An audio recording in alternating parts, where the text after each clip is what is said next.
Hey guys, I just wanted to take a quick moment to ask for your help. With what I've been able to do in a short amount of time, I feel like this podcast should be recognized as a top quality art podcast. So, with that in mind, I've decided to nominate the Postmodern Art Podcast into the 16th Annual People's Choice Podcast Awards. The Podcast Awards are a global award ceremony honoring the best podcasts as voted by you, the people. Several amazing podcasts have won in the past, like WTF with Mark Maron, 30 for 30 podcast, and the BS Report. Also, Chris Jericho hosted the 10th annual ceremony, so I find that pretty cool. I've nominated the podcast in the arts category, obviously, and I need your help to make sure we secure the nomination. From now until July 31st, you can sign up at podcastawards.com and vote for the Postmodern Art Podcast for free. If enough people vote, we can be a part of the official slate announced in August and be in the running to win the Arts Award and be a part of a historic group of art podcasts like Dad's Drinking Bourbon, the Beerist Podcast. We like drinking? Wait. They've had to be like some of the first winners when this is starting out, right? Hold on.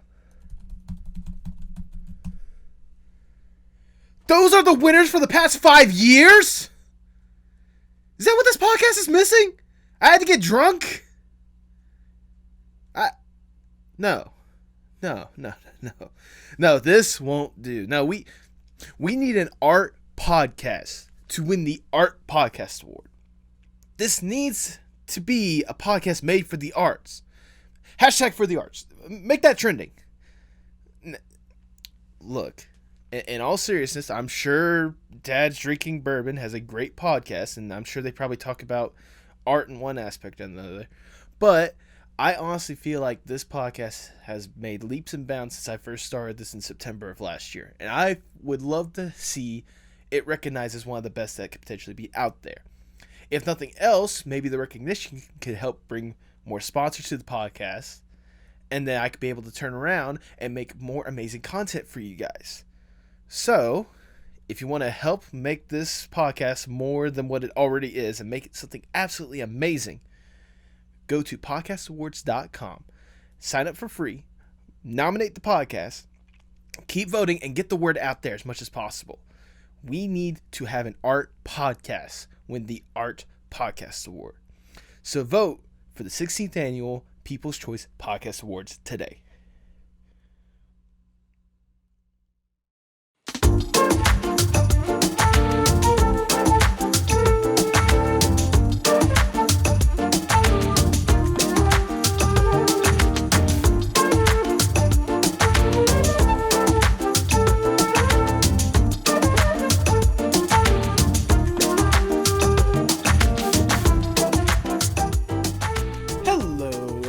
And welcome to the Postmodern Art Podcast, the podcast dedicated to giving artists who are wowing the world over the platform they deserve.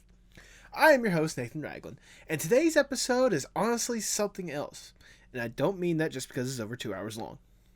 Today we have MyEmeraldTears, an artist with quite an online presence that's just as outstanding as their artwork and her story.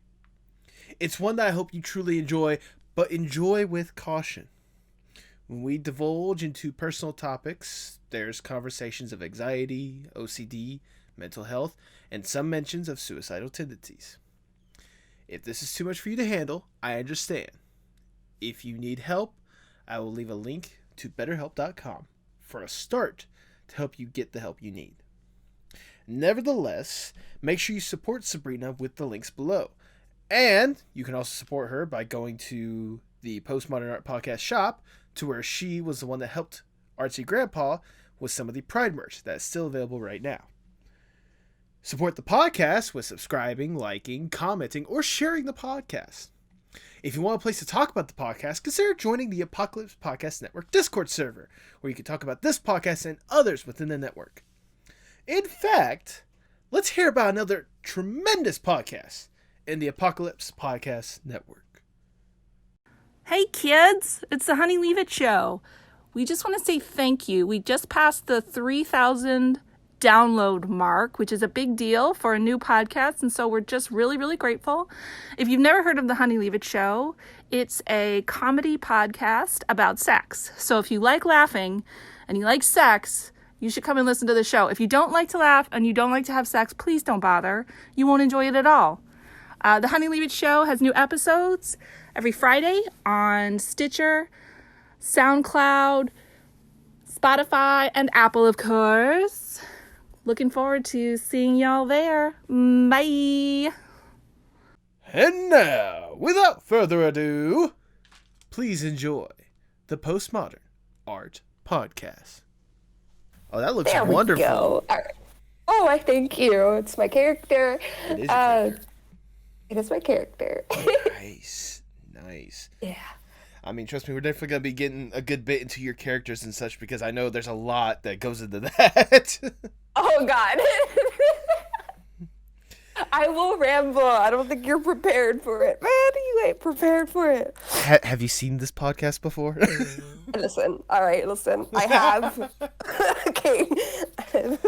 I was going to say, so this little, like, pre-bit right here, I'm going to probably include this in the podcast. There was one time to where one of the guy's name is Dave Capdeville, who was the co-writer for Hasman Hotel, as the co-creator for the Far-Fetched right here and such. We literally talked for like 30 minutes just rambling about BS before we actually started the podcast. Oh my God. And I included that in, thank you. That is so accurate. No, listen, once you get me started talking about my characters, I will not shut the fuck up.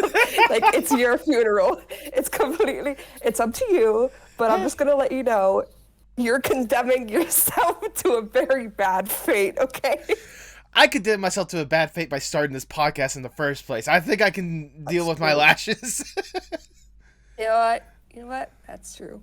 There you go. All right, Sabrina, before we get started, I must ask the icebreaker question I ask for every single podcast. What is your most unpopular art opinion? Oh, God. I have a lot. Okay. All right. So this opinion of mine has kind of been, it's been forged through a lot, right? It's gone up and down, up and down. Okay. For me, I think that in terms of like what people are drawing in terms of this and that, right? You'll see a lot of people who kind of what's the word for it? Gatekeep, like what is acceptable art, what is this, what is that, what is the okay, I know this is like quite a long question, like quite a long answer, but like when I was growing up, I was kind of a victim to media representation more than anybody else. Okay. In terms of, the women who were drawn were always so beautiful and this and that, and beauty equaled goodness and all that. And as I was being raised and as I never saw any kind of like representation of like somebody who, for example, was of my race or had my traits, right? When I was like a teenager, I would say I almost got kind of like, I was almost like a little bitter. I was like, well, where are people like me? Like, where are people who struggle with their weight, who are overweight, who are, really muscular, or who look bulky, or who, lose weight too? Like, where is this representation, right? But as I started to get older, and this is where the unpopular opinion comes in, right? Okay. I realized that it is completely fine to draw something if it makes you happy. If it's big booba, like anime titties, like, and that's what makes you happy, like then just do it. Like there should be no gatekeeping when it comes to what you're allowed to draw. And when it comes to, let's say, shows for, I don't know, children or media, I do believe that there should be more media representation, but this is where I will kind of stray away from other people as somebody who is, well, a person of color and as we've discussed, right? I think it's fine to draw whatever you want to draw. I think it's fine to draw things that make you happy. If it's not hurting anybody, then it's completely fine, right? So that, I know that sounds like, that doesn't really sound like an unpopular opinion, but like in this climate, you'd be surprised. No, I was gonna say, you say, I'd be surprised, but honestly, I've had at least a good couple of guests. My first guest, Super D, he actually was the one that first said that there shouldn't be gatekeeping in the first place. Like, that's a major unpopular opinion, because, I guess when it comes to artists and such, they have this, like, a couple of them, I'm not going to say a lot of them, but they have this upper, mentality that you have to have this kind of training, you have to draw this kind of stuff, you have to do this, and you do that. But yeah, with what you're saying, which is something I 100% agree with personally, it shouldn't matter as long as it makes you happy, because art is an expressive form. It allows people to really showcase who they really are more than anything else. That's something that I've always tried to enforce from, like, day one with this podcast more than anything else. Like, do what makes you happy more than anything else, as long as it's not hurting anyone, like you've established. Yeah. Exactly. No. And I think that, there is definitely, I don't know how to say this, but like, I would say there's a bit of a difference when it comes to, let's say, like, I don't know, like a current of shows, right, of things that are worked on by many people, having an extreme lack of diversity, or getting across, like, the wrong kinds of idealisms and everything, or representation. Like they're exactly, yeah. So that in itself can be a problem that we can address, but I don't think that it's a good idea to attack anybody, because you don't know, like, what they've gone up to in this point to make them draw what they do, to make them, create what they create. And this is coming from, again, somebody who I have been greatly harmed by the lack of diversity in just media in general, shows, comics, anime, this and that, right? I've been harmed from my view of myself and my view of the world growing up as a Middle Eastern woman, has been harmed by that. But it doesn't mean that gives me a free pass to, like, hate on somebody because they happen to draw attractive women as their main material. Right. Like, that's, if it makes you happy, if it pays the bills. Here's another unpopular opinion. Okay. I hate the term selling out. Okay. I hate it. I hate it so much. Oh, hold on. By the way, this podcast is sponsored. No, I'm joking. Go on. And I don't mean that I hate selling out. I mean, I hate it when people get on others and say that they're selling out. I do not like this, because content creators, artists, we are just people who are trying to pay the bills. Trust me, being an artist is one hell of a job. It's brutal, not just with the fact that, like, your love and your craft has now become something that you need to work on to pay your bills, but the actual art world is cutthroat. It's really cutthroat. And I can't, like, the reason why I have this opinion is because, again, when I was younger, I had the complete opposite opinion. And a lot of that was influenced by, again, the people around me and the groups that I was in and my own experiences, right?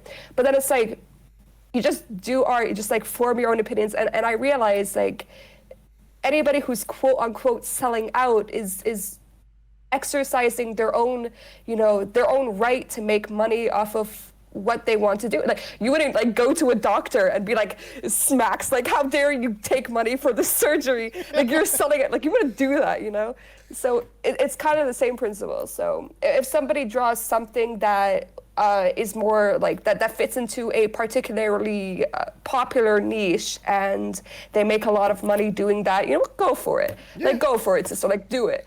And again, it sounds like it's kind of like who would disagree with that? But, like, people would. I mean, yeah. I think you and I can both agree when we say that the internet is a unique beast when it comes to opinions and such.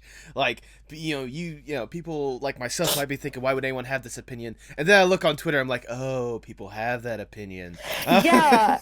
Yeah, exactly. Yeah, and like this opinion, like, wasn't just, like, I'm being completely upfront when I say that, like, when I was young, I used to have that opinion. But again, that opinion was, in my opinion, uneducated and influenced a lot by like a lot of things that I was surrounded by and my own struggles and everything. And once I got away from a lot of that, bad stuff, and I was able to really form an opinion of my own, I realized why do artists spend so much time trying to rip each other down? There you go. Why?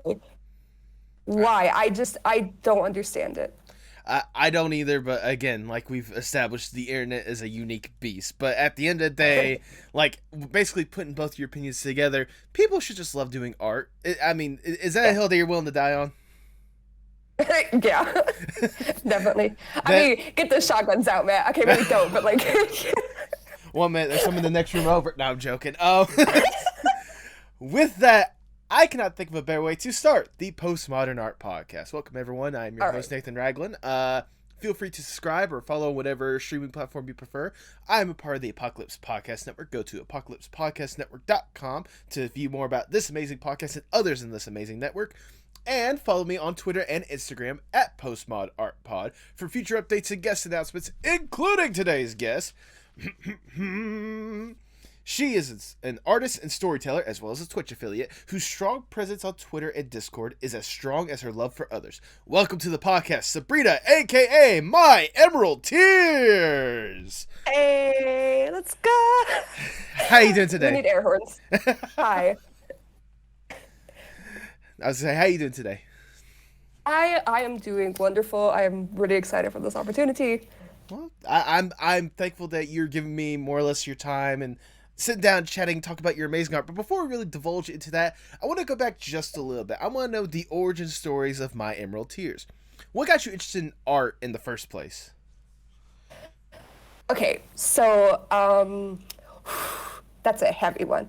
Okay. So as I would say a good amount of people know, I just love how like all of my answers are like rambling messes until they finally eventually reach the point. But yeah, so I did not have the happiest childhood. Like if you kind of catch my drift, right? And I never really, one of the things that was very, that is actually quite prevalent when it comes to like Middle Eastern communities, right, is that there's a lot of pressure that is put on children, on people in this next generation that may have more opportunities than the ones before, right, to do something with their life that that your parents or that the society in the Middle East deems useful or successful or making money, etc. Right? So since I was young, it was like, you're being a doctor, right? And there's like a good amount of reasons for that. Like my parents were kind of always, huge on like aptitude tests and IQ tests and this and that. And I my scoring on that, like, this sounds like a humble brag, but it really isn't, because I don't really care. But like, I would always get very, very high on it. And so they were like, yeah, this perfect. And I also have illnesses myself, like my physical illnesses, right? So they were like, yeah, this kid will be the doctor, and so I never understood what it was like to like do something for myself ever, right? If I got A's, perfect scores in school, I would bring it home. I would feel pride, right? But I didn't actually realize that the pride that I was feeling was more look what this person is going to think. Maybe this person will be proud. My pride wasn't directly correlated to my achievements. It was correlated to how my parents and my family would perceive my achievements, right?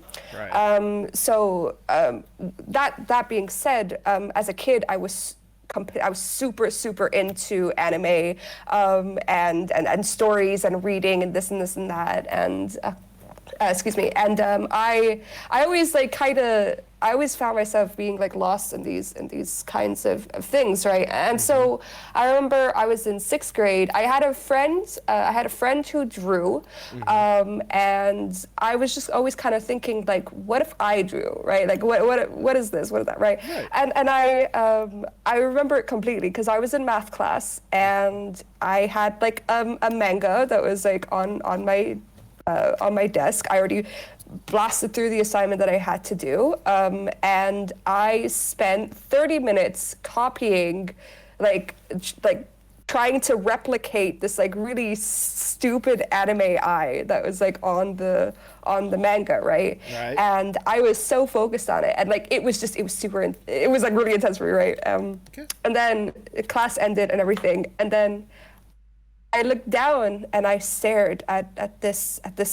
I mean, now I'm like, oh God, there was probably an abomination, right? But I stared at, in my mind, this masterpiece, right? That I created, that I did, and it was the first time genuinely in my entire life that I felt pride for something that I did, regardless of what anybody else thought of. Right? So I can't explain it, but like that feeling was addicting because in a sense it gave me my own identity in a time where I wasn't really allowed to have one.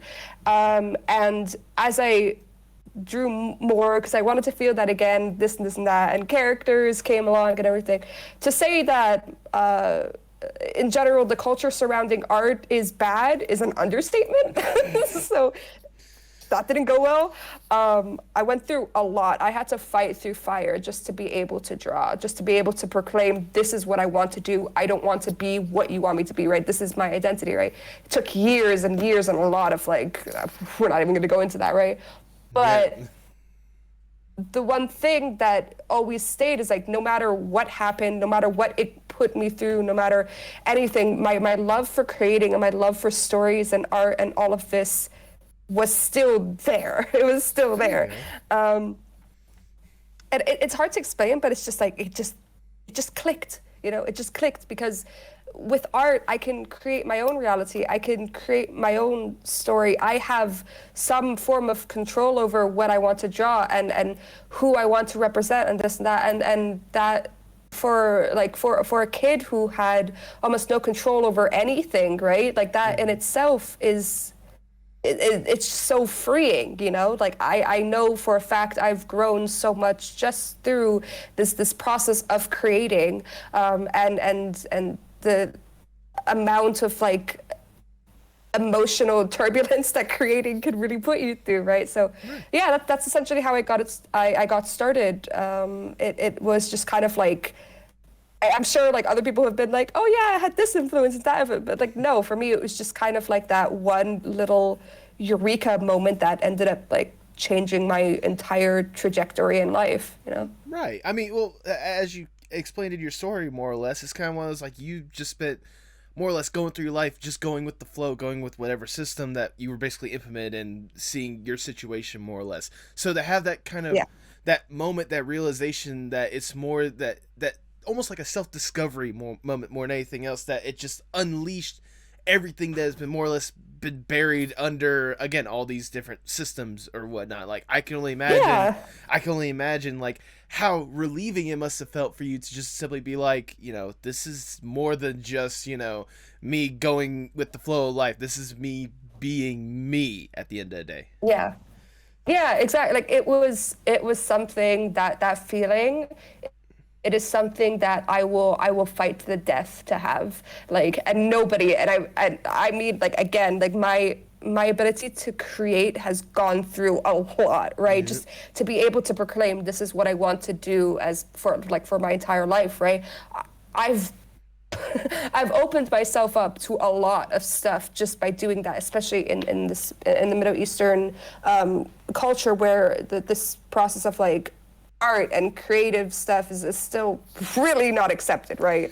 And I would never ever, I would never take it back, you know. It doesn't matter like what I have to do, you know. Like creating is basically like my life force, and yeah, there's nothing I would ever do to like. I would take anything if it meant that I was able to create art and you know, hopefully inspire other people and help others. You know, it's just something that is very integral to who I am. Yeah, I mean, it absolutely should be, especially with some of the amazing art that you've made. And we'll definitely go more into that in a second. I do want to ask real quickly, you said that manga was like a major influence or whatnot. Is there any particular like inspirations when it comes to how you go forth with your art? Like, are any of those mangas still like influential in like your art style and such? Okay, so I'm pretty sure I'm gonna get like 90% of the people on this, like listening to this podcast, to like hate me in this one moment. I have outgrown manga and anime. Okay. I've outgrown it. So That's fair. when I was younger, absolutely 100%. The one manga that I'll be honest, I still read now because it's like close and near to my heart is One Piece. Okay. Right? One Piece it's good, man. It's good. It's so good. It's right? addicting at this point. It's so good. Like I started reading it when I was 4 years old. 4, which is probably not great.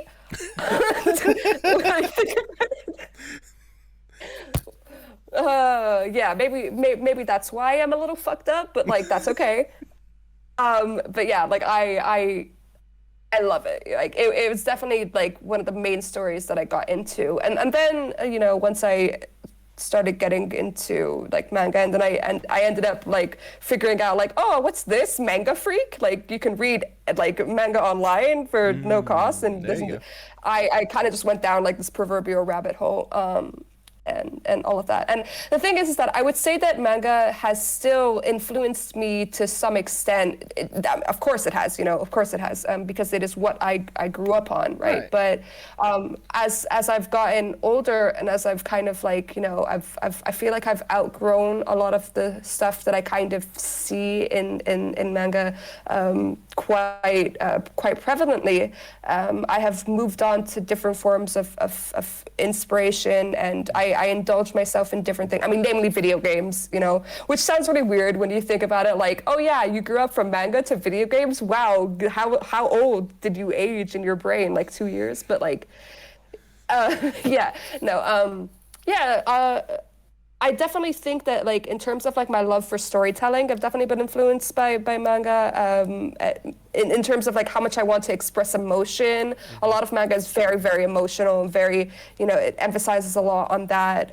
I love like stories about struggles and this and that, but as I mentioned before, some problems with representation, or maybe like the expression of ideals that might not necessarily be healthy for, let's say, a young woman growing up. Like these are things that I've seen that are very common in a lot of stories and manga that I've seen, that I've read, and so I want to take these positive influences that I've gotten from growing up with this media, and then hopefully create stories that can still inspire the same passion, but hopefully not like kind of not carry some of the problems that I've kind of seen with that, which is like, for example, like rampant sexualization. Like I'm not saying that sexualization is bad, but it's sexualization against usually the character's will.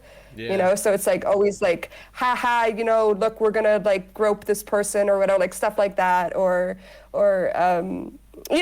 things like that I feel like we can do better to teach our to teach people who are growing up like healthy boundaries with themselves and how to see the world, and not having to just a lot of things that I think are definitely like a product of their time and that we should move on from. So not a long-winded answer. What's new? No, that's fair. I know you said like One Piece when it comes to the manga. I want to know, like, as you said yourself, you take a lot of inspiration from video games. What do you think is like, in terms of what you're talking about with like the representation and all stuff like that, what do you think is the most, like, the best case of representation in a game, or what game has like the best representation out there all around? Oof. God, I have to think about that. Okay. Oh my God, I actually don't know, because this sounds like a little bit of a pessimistic answer, but like, okay, no, definitely recently there has been a lot more representation, and like, don't get me wrong, I think that we are definitely going in a great path, right? But like growing up, a lot of the games that I love and that the games that are like close to my heart, for example, Legend of Zelda or Kingdom Hearts, anything Nintendo really, all this kind of stuff. The characters can be a little predictable in terms of how they're created and everything. Legend of Zelda, like for example with Breath of the Wild, has definitely gotten like oh my God, the character designs are sublime. They're so good. So like definitely like not Legend of Zelda as much anymore. Like Legend of Zelda is just like amazing. But I honestly never really thought like growing up, I never played a game and thought, wow, I am like this character, or I look like this character, or I can relate to this character, because unfortunately there wasn't that much representation. And that's why like I find myself stumbling on this question, because the way that I've kind of like gone forth in this kind of, you know, creative path is be the change that you want to see.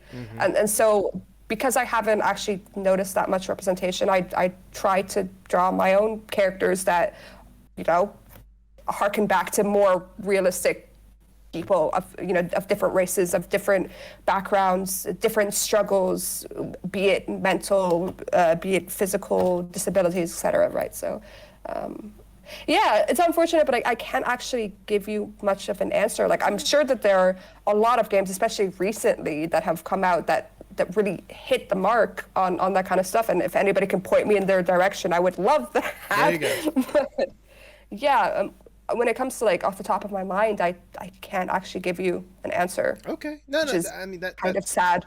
It is sad, and I mean, it's fair, but it's one of those, you know, like you said, yes, the industry may have already made like leaps and bounds towards like better representation as a whole, but I think entertainment as a whole still has a long way to go before it's a more or less a good balance with all this kind of stuff. Oh, definitely. Yeah.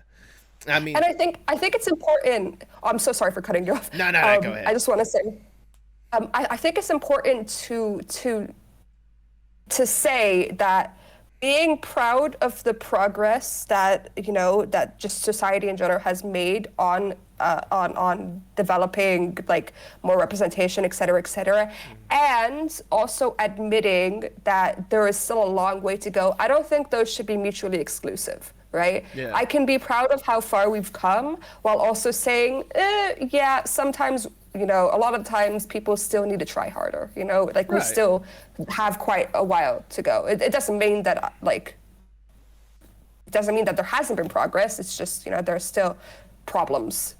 Yeah. I mean, that's, you know, probably the best way anyone could word it at this point. You know, again, you know, there's like I said before, it's like it's great to see what has been made, but at the same time, you know, there's still good ways to go. And I'm sure as times progress a little bit more, and as more people get involved that encourage that representation, I'm sure there's going to be a whole lot more like out there that people can like cling on to, and like you were saying, like connect a lot better than what's already out there. So oh yeah, absolutely. I think to go off of that point, one of the most transformative moments, right, was when I was on Instagram for a little bit. I didn't really like it that much, but like I was on Instagram, and I garnered like a decent following. Like I don't know how it happened, but I did, right? And I remember I got a comment. I got a DM, sorry, from someone who was between the age of like 13 and 15, right? I forgot exactly, but they were young, right? Okay. And I remember they sent me this DM, and they were basically thanking me. And they were thanking me for drawing Yoona, right, who's my character. I'm guessing this is the moment in the podcast where pictures of her will go up on the screen. And you know this podcast a little too well. yeah.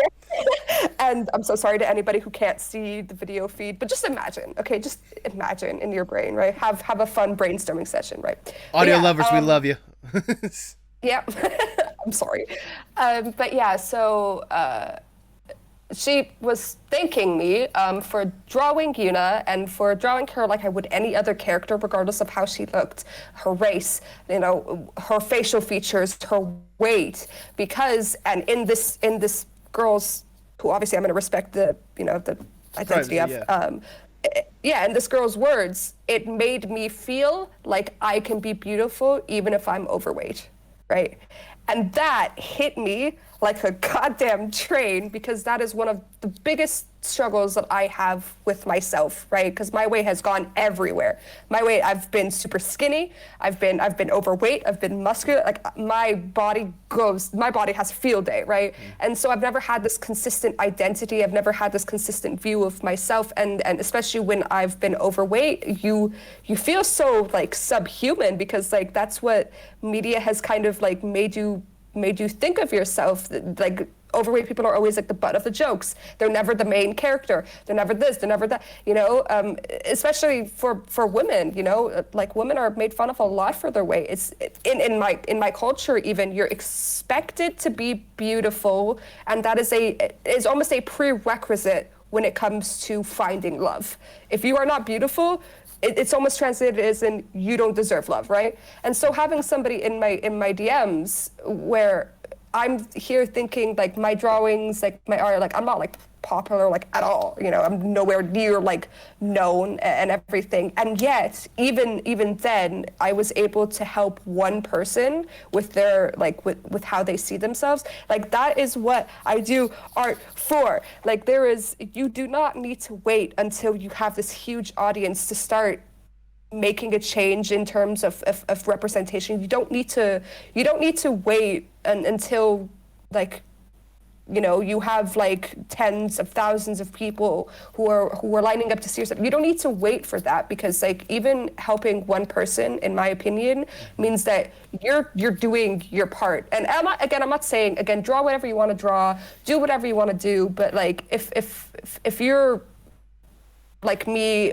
where, you know, you are inspired to create characters that kind of deviate from the norm, and you're worried like because of how people are gonna perceive it, because like trust me, I've gotten a lot of hate for like my characters, man. I've gotten a lot of stuff, naturally, of course, you know. No matter the hate that I get, like getting that comment or getting the few kinds of, you know, like, thank you for drawing her, like, we love this character, we love your stories, that is what like fuels me through everything, because like I'm helping somebody not have to like end up with this like shattered vision of themselves like I unfortunately have, right, because of the media that I've ingested and all of that. So yeah, just kind of to go off of your point and everything. There's never, you know, there's no like kind of like there's no requirement that you need to start like changing world or changing representation, this and that. Like if you feel like you're not being represented, do it, you know, like represent yourself, you know, like don't care what anybody else is going to say. Just who cares, you know? If they label you like, I don't know, like a social justice warrior, they're like, you're just doing this for like, who cares? Who cares? You know, just do it. I don't know if anyone said this before, but you are like a fireball right now when it comes to these little takes, more or less. No, I get told I am super opinionated, and it's like, yeah. And you know what? That's wonderful. I am glad, because if nothing else, like this stuff's the kind of stuff that, you know, is out there or whatnot. It needs to be said one way or another, because I mean, at the end of the day, we are all here on this, you know, God-forsaking earth, or whatever forsaking earth, and we're just trying to get through life day by day and doing what you want to make you happy and representing yourself. If that makes you happy more than anything else, go out and do it. At the end of the day, just do it, you know, like just do what makes you happy.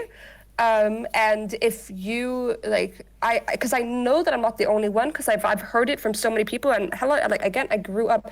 So I grew up. I was born in America, but I mainly grew up in Dubai, right? Okay. And in my school,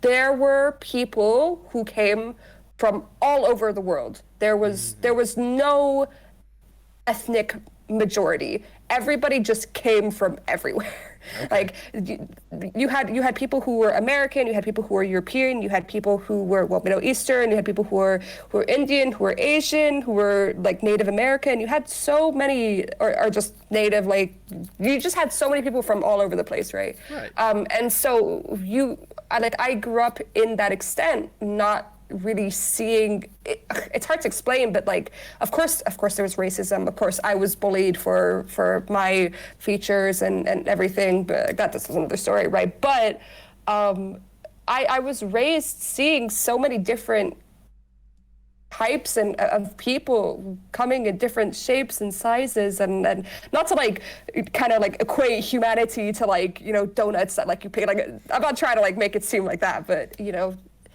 I've seen so many different types of people. I've become friends with so many different types of people. And I think it's just a shame that like 99% of these people are not represented in modern media. Right.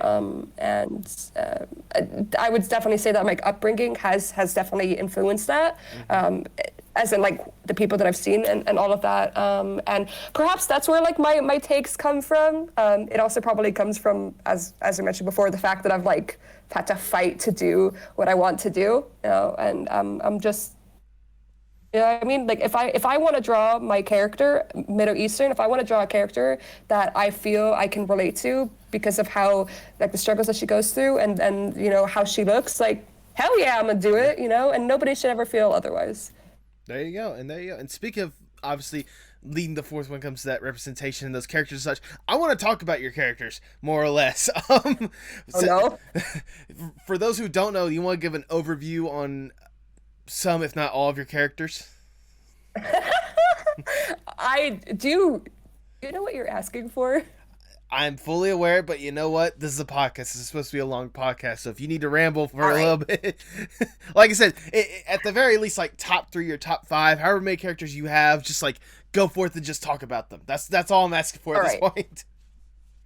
I will talk about my main 2. Okay. Talk about my main 2 characters. So Yoona, right, and Adrian.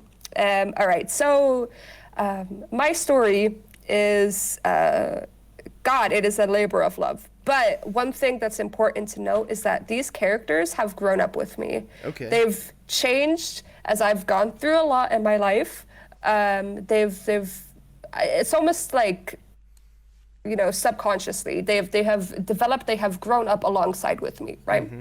That being said, so a lot of what my story kind of revolves around is this idea of kind of bringing light to tropes and to stereotypes that I see represented a lot that can actually do real harm if manifested into the real world, right? Okay. So, for example, Yoona, right? Her whole story revolves around the fact that she is born as a chosen one. You know, she's born as the reincarnation of a goddess, and everybody, like her country, reveres her. And the thing is that she is never seen as human.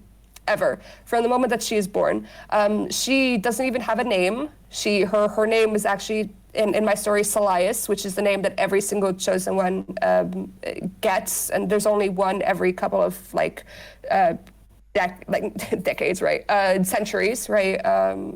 And so with Yoona, right, what I wanted to do is I wanted to show the danger of idolization and romanticization of somebody, because in my opinion, and I've gone through it a lot, and this isn't something that like is only like saved for, you know, people who have like fantastic powers, and you know, this is something that you see very often even online with people who like idolize like their favorite, you know, creators and this and that. Yoona is human. It doesn't matter like what she's gone through. She is human, and she's been essentially denied the right to be human since she was young. She's not allowed to feel things. She's not allowed to express things. She's not allowed to have wants or desires or needs. Since she's young, like since she was born, basically, her purpose was like, you were a vessel for this goddess that, in my story, by the way, we don't, like, there was no clear proof, that the goddess does or doesn't exist. It is essentially accepted upon, right? It is like, this is how it is, this is faith, right? So, God, I'm like a rambling mess right now. But yeah, so Yoona grows up going through a lot, not being able to be herself. She fights back though. She tries to have her own identity. Like she even gives herself her own name, right? Yoona. Okay. Which if you look up what Yoona means compared to Cilia, which is soul, light, there is supposed to be a dichotomy between those the meanings of those two names. But yeah, so the story basically essentially follows her, and it follows a really heartbreaking journey that ends up happening where, I mean, I'm going to spoil it, but like, who cares? Because like, this is basically within the beginning of the story, right? Where I really don't. Where Yoona's father is unfortunately killed, and in a huge kind of attempt, whatever. And her life is attempted against, and the person who is behind all of this is her brother, who is, I would say, one of my most human characters. I don't want to make it a bad guy that is just bad for the sake of being bad. Right. There is reason behind what he does. I'm not saying that, like, I think that you've made a character, like, you made a good character when you can just like sit down and be like, I fucking hate this guy. Like, he's mine, but I fucking hate him. And so, don't get me wrong, I hate this. I mean, there's probably good reason behind it, but I mean, at the same time, a great disdain for someone is nothing to be, ashamed of. Yeah. Here, you know what? I'm gonna get you his. A rip to the audio only listeners, but here Love you to death. I'm gonna send. This is him. This is the baby boy. So this is Cyrus, right? That's Yoona's brother, and I guess I should get you some pictures of Yoona too. Now that I think about it. I was gonna say after the podcast, go ahead and just send me just like at least a good couple of the characters you're gonna be talking about, so I can have them plastered. Yeah. I know which ones you want to represent it more than anything else. But I'm currently looking. Yeah. Oh, okay. Yeah. So the thing is that the way that he's drawn, he kind of seems like he looks like a typical protagonist, doesn't he? Right. He looks like he should be the hero. That's intentional. That's intentional, right? So yeah, and so after Yoona's, unfortunately, a lot of stuff happens, and she walks in on that happening. She walks in on her father being killed. Right, a lot of stuff. There's a lot of planning in this. There's wars between providences, like their providence, because I am such a dumbass. Yoona's a princess. I forgot to say. Yoona's a princess. The whole bloodline revolves around the bloodline of the strongest warriors, and just cliche stuff, which is again intentional because it's supposed to shatter all of these kinds of things. But yeah, so the king is Yoona's dad, and so it's a really big deal that this happened, right? And so obviously Yoona gets like fucked up from that, and I'm really simplifying it a lot because these characters are, when I say they're extremely complex, I don't mean it as like a subtle pat to my back. I mean it as a, oh my god, how do I explain this? Because there's so much, like there's so much from her past and this. But yeah, so she gets, I mean, obviously this is something that's like highly traumatic, regardless of everything that she's been through, all of that.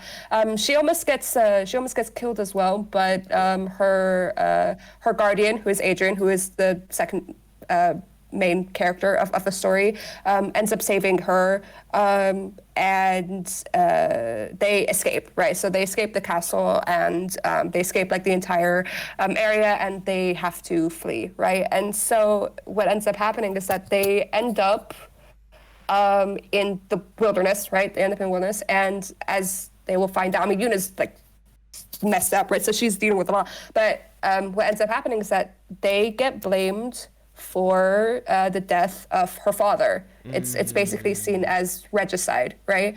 And the reason why it's so easy to blame her is, I mean, number one, there's a lot of there's like a racism.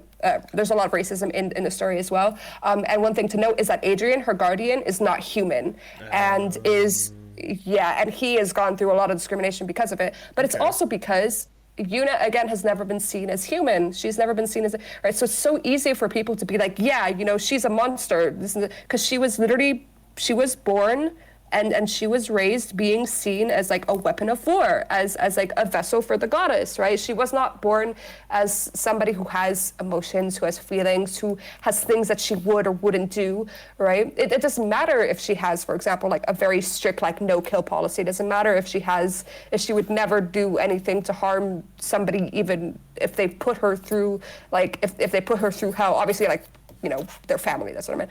But what ends up happening is this reputation that it precedes her essentially, and this country that she once I can't really say that she called it home because she's been through a lot with it. Right. But the whole province, the whole world, right?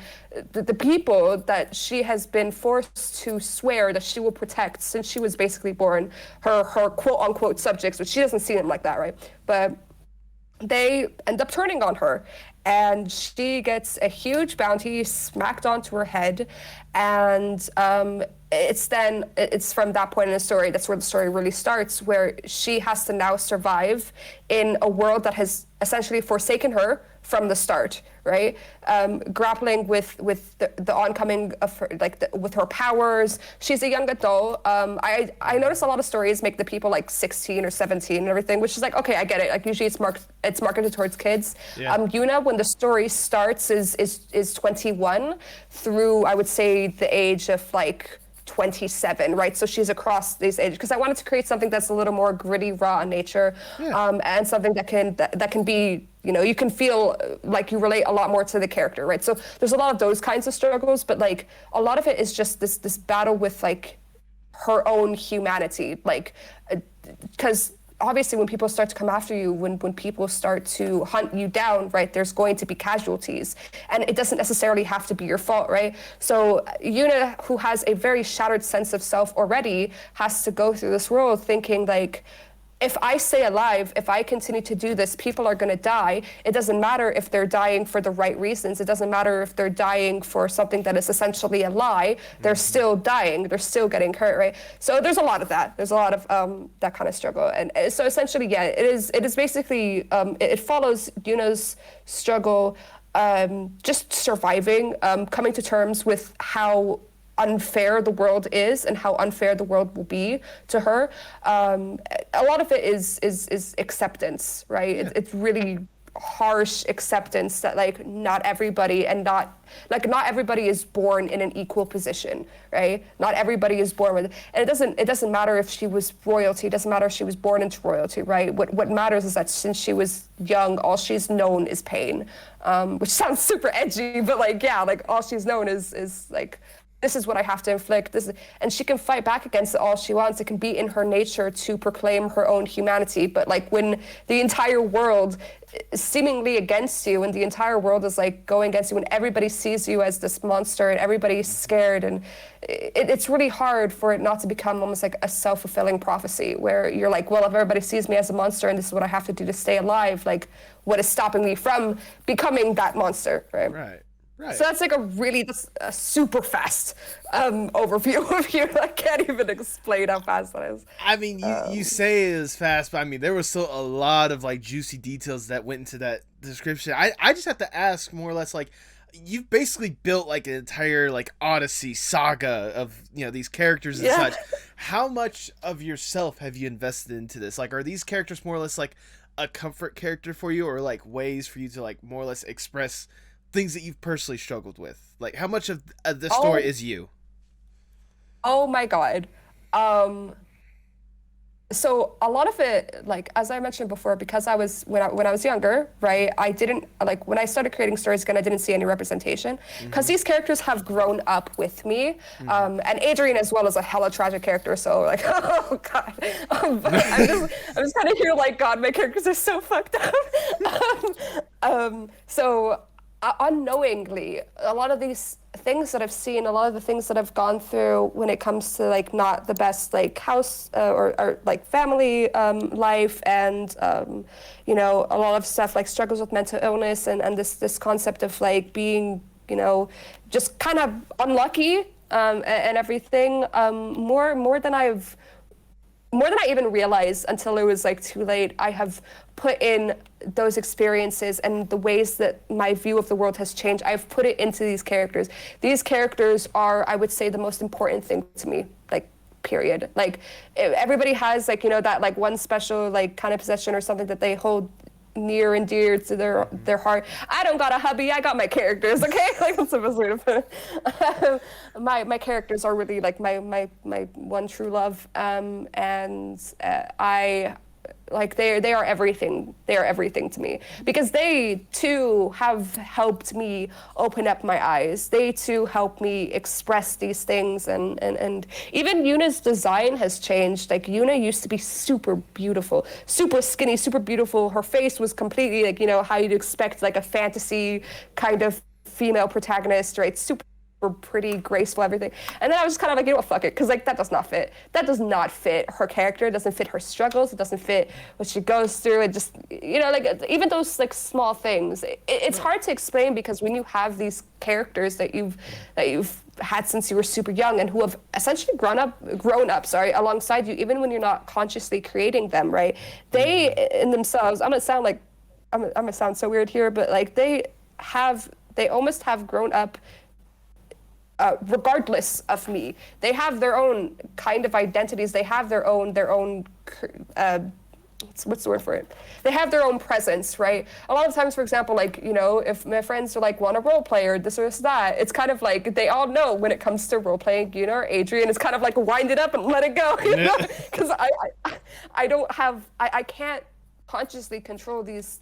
I mean, I can write out these characters and everything, but like they've developed to this point where it's kind of like, I just know what they're going to do in any given situation because it's almost like this other person is reacting to it. And because of that, they are my creations, but they're also essentially like my, it sounds so weird. They're always like my best friends as well, you know? I'm not saying that they like exist or anything, but like, yeah, so that's why it's so hard to sit down and be like, all right, this is Yuna, this is the overview, because like I have to explain what is essentially, at least to myself, a fully fledged human, right? And like, how do you do that? How do you do that, you know? Yeah, I mean, trust me, with how you were describing it or what throughout the whole entire thing, I could tell, I was almost convinced like this was a real human or a real person at one point, because it's like the amount of like the amount of time and effort that you've had to dedicate to this thing, and the amount of like energy more or less that you've put into these characters, like I can tell there is a true love and passion with these characters to where they've basically developed their own life of their own. Like at this point when you're writing the story, you're not like writing the story you want to tell, you're letting them do their thing and you're basically writing down the records of it, more or less. Exactly. That is the best way to put it. And like that's actually my dream for my story, right? Which hopefully I will be able to achieve, you know, God willing, if I, you know, I'm not going to say if, when I recover from all of the stuff that I'm going through and everything, my biggest dream is to make my story into an interactive graphic novel where essentially you are going to have to make the choices as Yuna, and your choices as Yuna going forward will drastically change the outcome of the story. It will drastically change the ending. And I'm going to be really honest, the way that I've written the story and a lot of the themes that I have, the ending, I bet you 99% of people are going to get a bad ending. And I don't say this as like oh, you know, it's so dark, I'm so edgy. It's not. It's just a lot of what I discuss in the story is our problems, like that we have in these like internal biases, you know, that how we see people, how we react to things, like this and this. Like one thing about Adrian, I will get into him, is that I've made Adrian to be a super, super attractive kind of male character, and that ties a lot into his perception and unfortunately a lot of his trauma, right? Because of course he wasn't born like that, right? He worked a lot hard, like he worked very, very hard to get to that place because he had unfortunately become convinced that like I need to be as useful as possible, and what's one thing that can be useful? Appearance, attractiveness, right? So, and yeah, because of how he looks, people will perceive him in a completely different way to, let's say, how Yuna is perceived, when she is not necessarily the most like, she's not like the most like conventionally attractive kind of person around. And I talk a lot about these kinds of things, right? But a lot of our ways of like, for example, here's a good example. How many times in a story have you seen the main protagonist kind of always push until, you know, the job is done and never give up and strength of character and this and this? Here's the thing though, not everybody is built for that. Not everybody is created for that. And like Yuna, for example, like one thing that I will definitely do in the story is the harder you push her, the more she's going to fall down, right? And that's one of the biggest struggles that she has to do. I'm not saying that she doesn't have the willpower, she doesn't have the ability to continue fighting on for this battle, fighting for justice, trying to right the wrongs, trying to save all of these people, right? But like, there's also the struggle that there's also going to be, what's going to be considered a devil, quote unquote, in her ear that's whispering, why are you doing this? Like, why are you hurting yourself for these people? There is, sure, you have your morals, you have this, you have the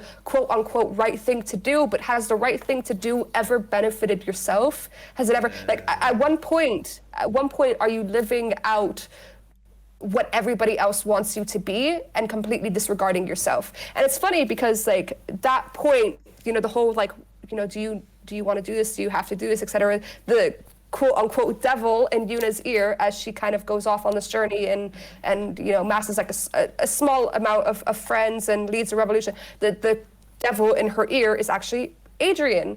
And Adrian is also written in a way where you kind of are almost inclined to see him as antagonistic. But the thing is that he is right. And so there's these things like if you're just kind of coasting through the story and you're not really thinking about it, and you're going to see it as a case of somebody who is trying to hold back the main protagonist. And of course I'm going to push forward. And if you do that, I guarantee you somebody is going to die. Somebody is going to have their life shattered because people are just not built for these kinds of things. And Yoona, from the moment that she was born, has always been a gentler soul. Like this entire journey completely destroys her. It destroys her from the inside out. Like not just her powers harming her, but yeah. So kind of rambling, but like a lot of this is what I want to kind of express in the story. I want to look at I want to show people that like all of these kinds of things that we've internalized as being, for example, like we see bravery as like not being scared, right? Or like standing up to any challenge. But in my humble opinion, somebody who struggles with a lot of anxiety disorders and especially in the story, right? Bravery to me is when somebody is terrified their bones of doing what they need to do or doing something that will benefit everybody or doing, the quote unquote right thing, but then doing it anyways. Like if you feel the fear and you do it anyways because you know that's what's best for everybody, that is what true bravery and true strength is, right? And so yeah, like I'm like my characters aren't like super like badasses. Like I'm not going to show them as being like this and this and that, and like they can take down this without even like no, because that's not like if I was put into a situation like that, I'd cry. I'd be like, like, of course not. If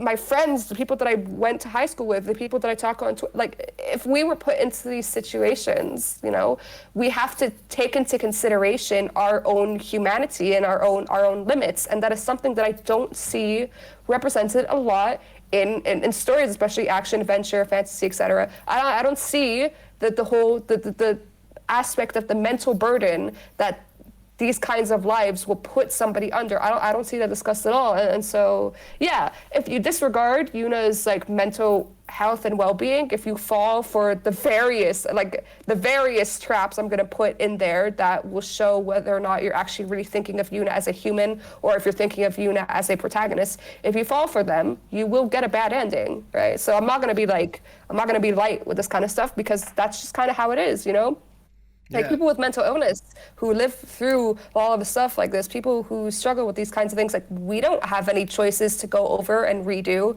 and to do it again. Life isn't going to be easy on us, right? So yeah, it's a little heavy. I know it's heavy, but I also think that it's important for people to see these characters that I've created as what they are, and that is painfully human, right? Painfully human, no matter what.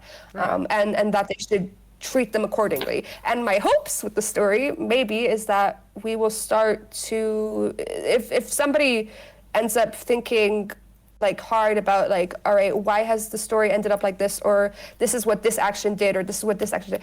Maybe they will feel compelled to, take a second thought at doing something that might harm another person, or maybe spreading a rumor here, or talking a little bit of shit there, or this or this or that, or being mean to this person. Like that's my hopes of this. Like every single person in our world, the way that I see it, every single person is the protagonist in their own story, and everybody's lives can be completely like haywire. Like it can go haywire at any given moment. You never know. And yeah, so oh God, I'm talking so much, but a large part of the story is being open-minded and tolerant and really thinking and considering that everybody is human and everybody struggles, and you never know what's going on with somebody, and yeah, so that's a big thing.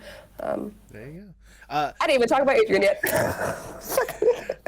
I'm just going to start off by saying, first off, never apologize for rambling. One of my favorite things when it comes to this podcast is when people are talking and they get that point to where they get basically like tunnel vision, if you know what I'm talking about. It's like you're fully invested. You just want to talk about nothing but like that one thing that like drives your passion more than anything else. That's when I know that a guest is all in. So you've been all in and then some with this story. I could tell that from when you first started talking about this thing, Lord knows how long ago. You gotta call me out, huh? Hey, you know what? It's a good call out because again, this is more or less something that like drives your passion, and honestly, with the way that you're talking about it and all these plans that you have, I really do hope you get the opportunity to showcase that to several people, to thousands of people. I mean, you already have, like I've established in the beginning, you already have a strong community and such when it comes to like artists out there that just love what you do. You know, this online presence that you have. How impressed or humbling, or how do you feel about this basically online community that has more or less surrounded you since you've really gone all in with this art? I speechless, honestly. Every single day it is something that I wake up to. I see in my server, people are talking, people, whenever I post art, people are so excited to see it. Whenever I talk, like, I when it comes to groups online, I have not had a great share of them. I've run into some pretty bad groups. Right. And don't get me wrong, I've made many mistakes. Like, I'm not gonna make it seem like I am like some saying like, no, I fucked up so hard, right? But I was in groups that did not allow me to grow. That I've been through a lot, and to be in a community like this, like. At times, sometimes I'm like, something bad's gonna happen, right? Like, it's too good to be true. Right? So I have that anxiety there, but maybe okay, just a little bit of a tangent, but Okay. But not really. It was my birthday, June 29th. Right? Happy belated birthday. 4 days. Thank you. 4 or 5 days. I don't fucking know, whatever math, days ago from this. I was gonna say this podcast is coming out at a later day, so it'll be even later. So let's just not worry about days. Let's not worry about math. Yeah, that's fine, whatever. And I have, so birthdays have never really been a big thing for me, right? Mm-hmm. Like I never really had, I think my last birthday party was like when I was like 11 years old, and especially for the past couple of, like, I would say maybe 5 years, I've insistently, for example, like asked for nothing, for example, from any family member, because times are tough, financial situations can go up and down, right? So I've never really seen it as something special. My birthday has never really been celebrated as much as like my siblings have celebrated it, so it's never been a big thing for me.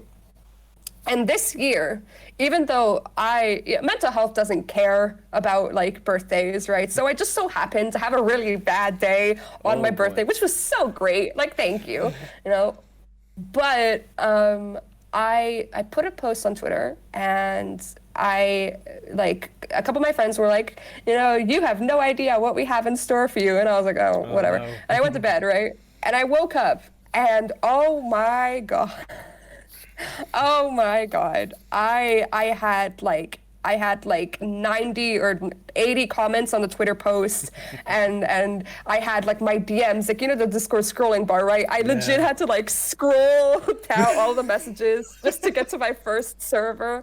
And then my Discord server, I had 30 pings. And I'm like, what the hell is going on? And it was like one of those moments where like I had to just like, I remember just like I was in my bed, and I'm like, I have my phone in my hand, and I'm just there, like, sat up in bed, and I just started crying because I'm not used to this at all. Like, I say this to people. I will always say this to people. I will never ever take everybody's kindness for granted. I will never get to a point where I feel like I should expect it. I don't expect this. I told people, for example, for my birthday, I was like, you know, it's completely fine. You don't have to make a big deal. Like, it's okay. You know, this is just how it's been. Like, it's just another day. I'm just going to wake up, I'm going to try to work as best as I can. I'm going to try to, you know, take one step forward, healing, all of that and everything. And then this happened. It overwhelms me, you know, like even now when I first started, like I know my Twitter account says that I started, like I made the Twitter account like 2017, but I only really started posting maybe like a year ago, like a year and a half ago, right? And I've gone from like 100 followers, like I'm close to 1,000, which is like, it boggles my goddamn mind, you know? I can't even, like, what the hell? Yeah. And I've seen like my posts like have like maybe like like 3 likes on a good day, to getting consistently, you know, usually around the 50s, even like a dumb stupid doodle I'll do, you know, of my characters or whatever, like, and people like it, and I'm still so like overwhelmed, but I don't know how to like express. I don't know, you know, it's so big to me, and I'm sure that, you know, bigger creators will be like 50, that's nothing, but it's like to me 50 is more than I ever thought I would be able to get, you know. And it makes me happy because I get all of these comments, like, so here's a big thing that I will always say. I don't believe that I have a fan base. I don't think that I have a fan base. Every single person who comments on my art, every single person who talks to me, who likes what I do, I don't consider them a fan, I consider them a friend. And because I consider every single one of these people friends, I don't really get this feeling that I have a following. Like, you told me now, you said that like you have a big following, and I'm here like, I do? Like, I don't really see it like that. I don't think that I have a big following, and you know, that's okay to me. Like, I don't necessarily need like a big following. Right. I'm just so happy that, I mean, like, to some extent, like, maybe it might be necessary to make money in this online age, but it's not something that I'm going to like, I don't see my numbers ticking up as well, numbers ticking up. I see it as more people that I can talk to, more people that I can share my passions with, more people that I could potentially help, more people that I'm excited to get to know. Like, every single person that comes into my life in this journey, I'm excited to get to know them because I see them, just as I explained with my story, I see them as another human with this rich background, this you know, so much unique perspective that they can share with me, and many laughs to be had, and you know, art that we can create together, stories that we create. Like, I just don't. That's why I guess this question I'm taking, as usual, I'm taking a long time to answer it, because like I don't think I have a fan base. I don't think I have a following. I think that over time, I've been able to create a small but mighty friend group that will protect, you know, each other, and that will open up the doors for literally anybody new who comes. You should see what my server does whenever there's a new person. You should see every single time there's a new person, you know, we're like rallying the troops, like we spread love, we promote the person. I always overwhelm every single person who comes into the server. I always overwhelm the shit out of them. I'm like, everybody go follow. Like, this is kind of what we do, you know. I mean, you've invited me. I'm in the server. You realize that, right? I'm a part of that little thing. I'm aware of the love that just expels from. I wouldn't even go as far as say this is just a friend group. This is basically just a family at this point. Just a family of artists and people that love each other. I mean, with several amazing members of this family, including former guests of the podcast and close friend to us, Archie Grandpa, or Archie Grand, whatever they are going by at this point. But Archie Grandpa, like, which I will say, if there is a person that I think is a big fan of you, I think they are like the biggest fan of you, because every time I would like try to talk about like, you know, hey, you know, like doing the art, or I'm sure you probably saw on the podcast they were on, like the fact that whenever I said there was an artist, like you were the one that was singled out, like again, if there's ever a fan out of this family, that is the biggest fan right there, and the biggest supporter of you more than anything else. As a matter of fact, I was going to say, I appreciate the fact that whenever I was asking them for merch ideas and such, they also recommended you to be a part of it to help out with some of the amazing merch that I have and such. So, yeah. Picture of it on the screen now. Woo, Yeah. okay. Yeah. Oh, it's behind your head. Look Yeah, at that. that's Oh my what god. Oh my god. Yeah, I got a poster for it. Okay. You did that.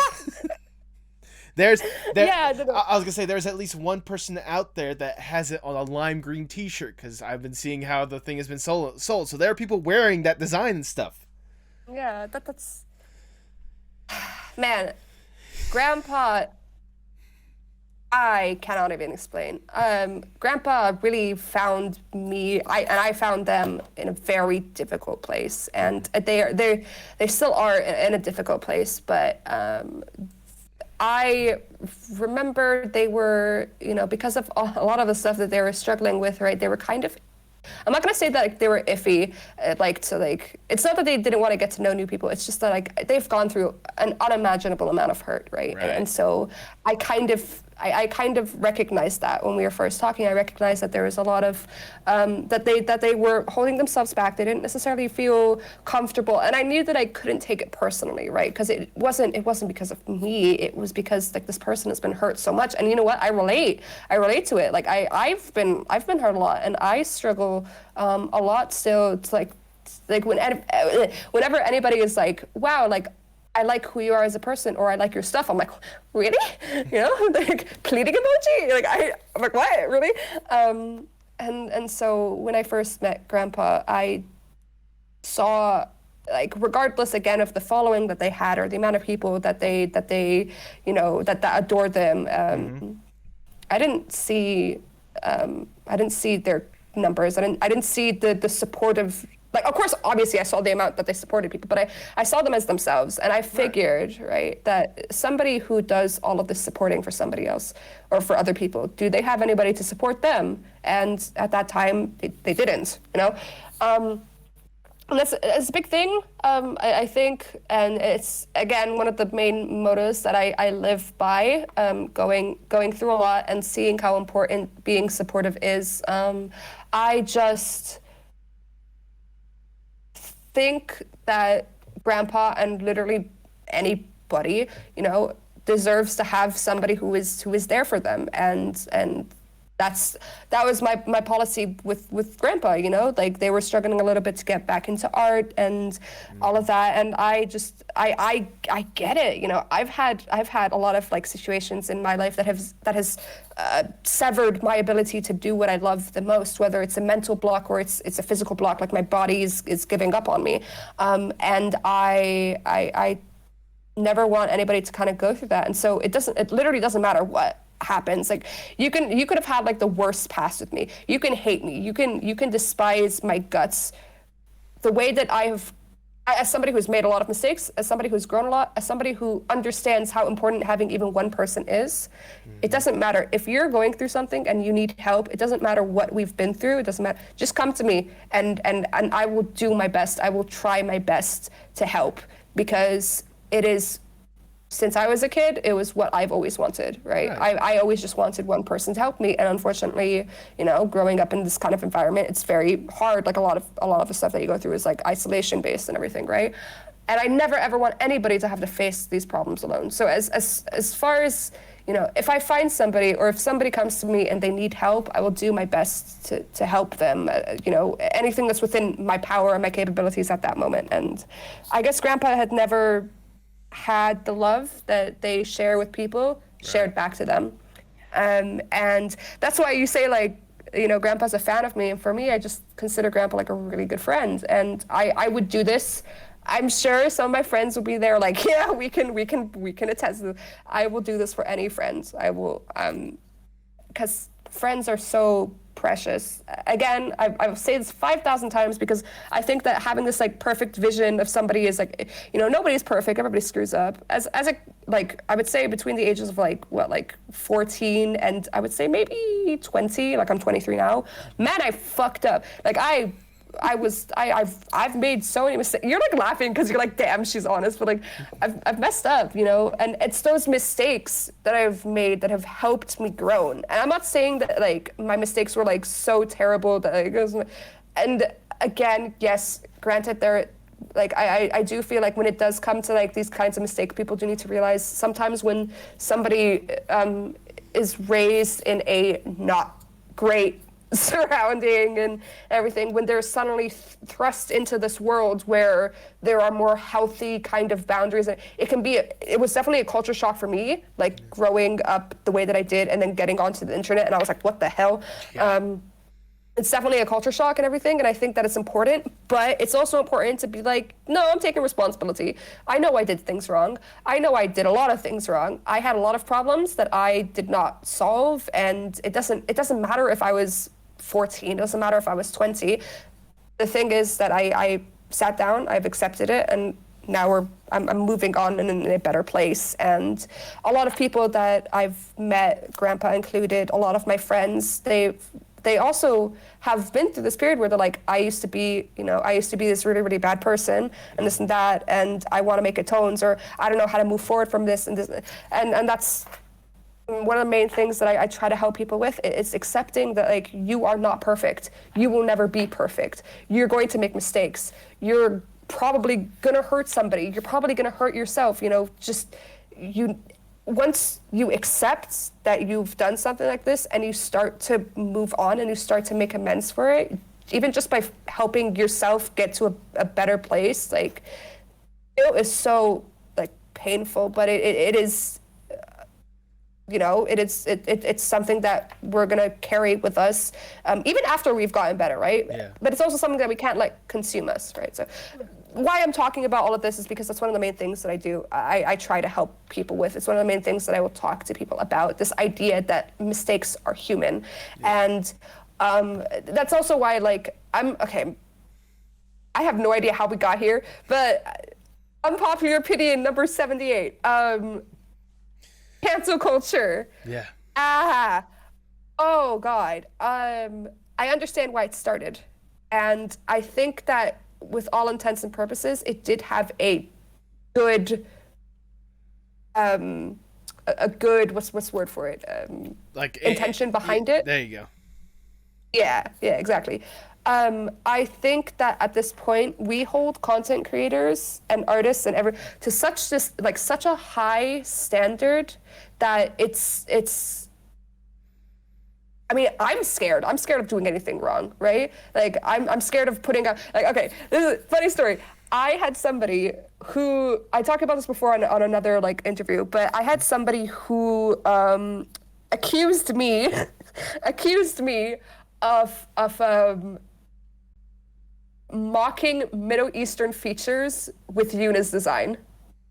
Huh? And they tried to cancel me. And here's the funny thing. This is when I was streaming, right? This is when I was streaming, and I don't have face cam on. I don't really like my face, as you probably can tell.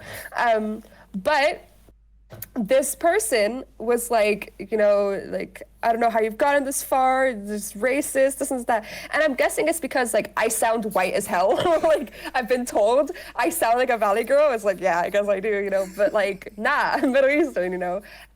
Even that, like, people will find things to rip you down about, and I'm sure, you know, somebody might find out some things I thought, or some things that I did when I was younger or anything, and they might think that I am inherently, you know, a disgusting, terrible person for it. And it's like, if that's what they think, like, that is their that's their prerogative, you know. But to do something like that and to hold, like, to want to ruin somebody's life because of these things, it's taking away one of the most important values, I think, in the entirety of the world, and that is the only thing that is constant is change. Yeah. And that is the same with human beings. We will always grow. We will always move. We will always have we will always change. Like even if it's like, if you don't like put yourself out there and like intentionally try to, like, your brains, they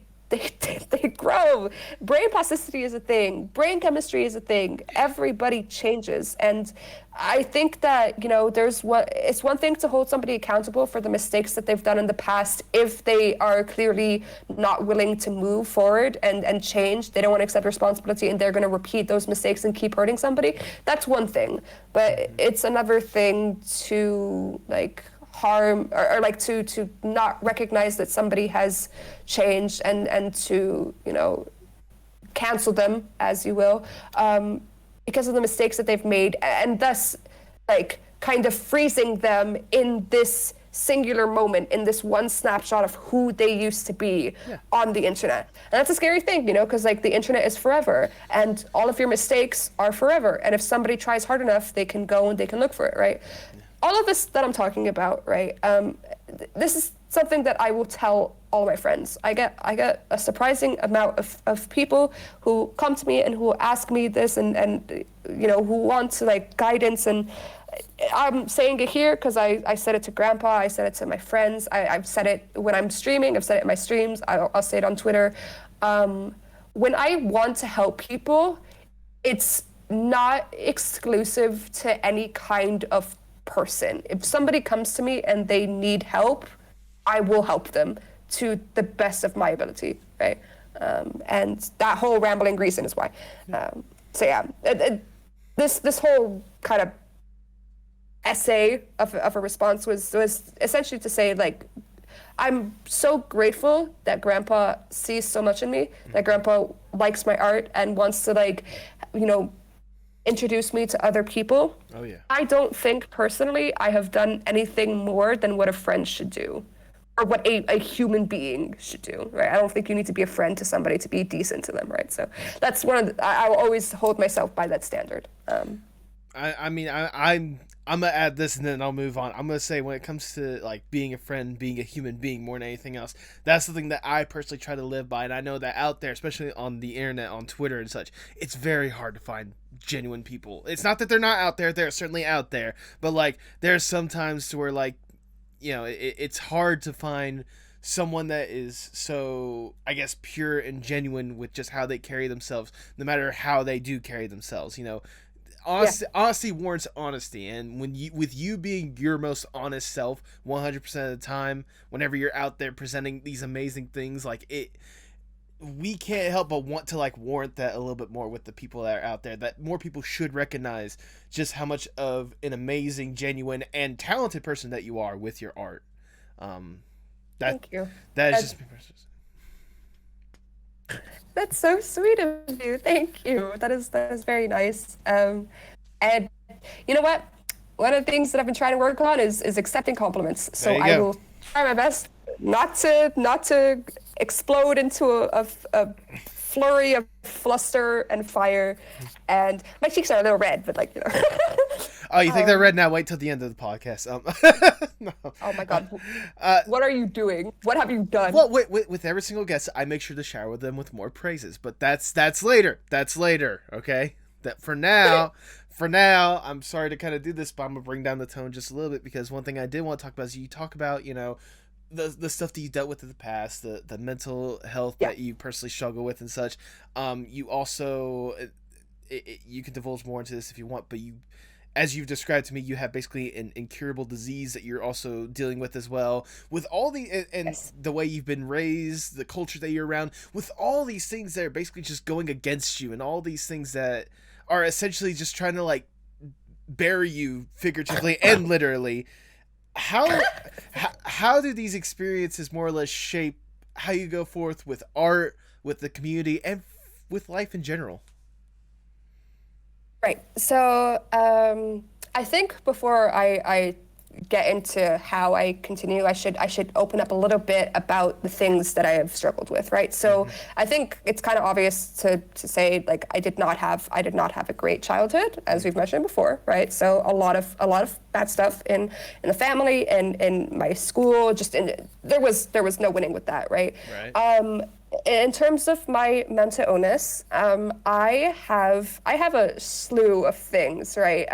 I have reasons to be genetically dispositioned towards a lot of mental illness. One thing that is unfortunate in the part of the world that my family comes from, right, is that they have gone through a lot of war. So as I put on my profile, I am Palestinian Lebanese, right? Originally Palestinian, migrated to Lebanon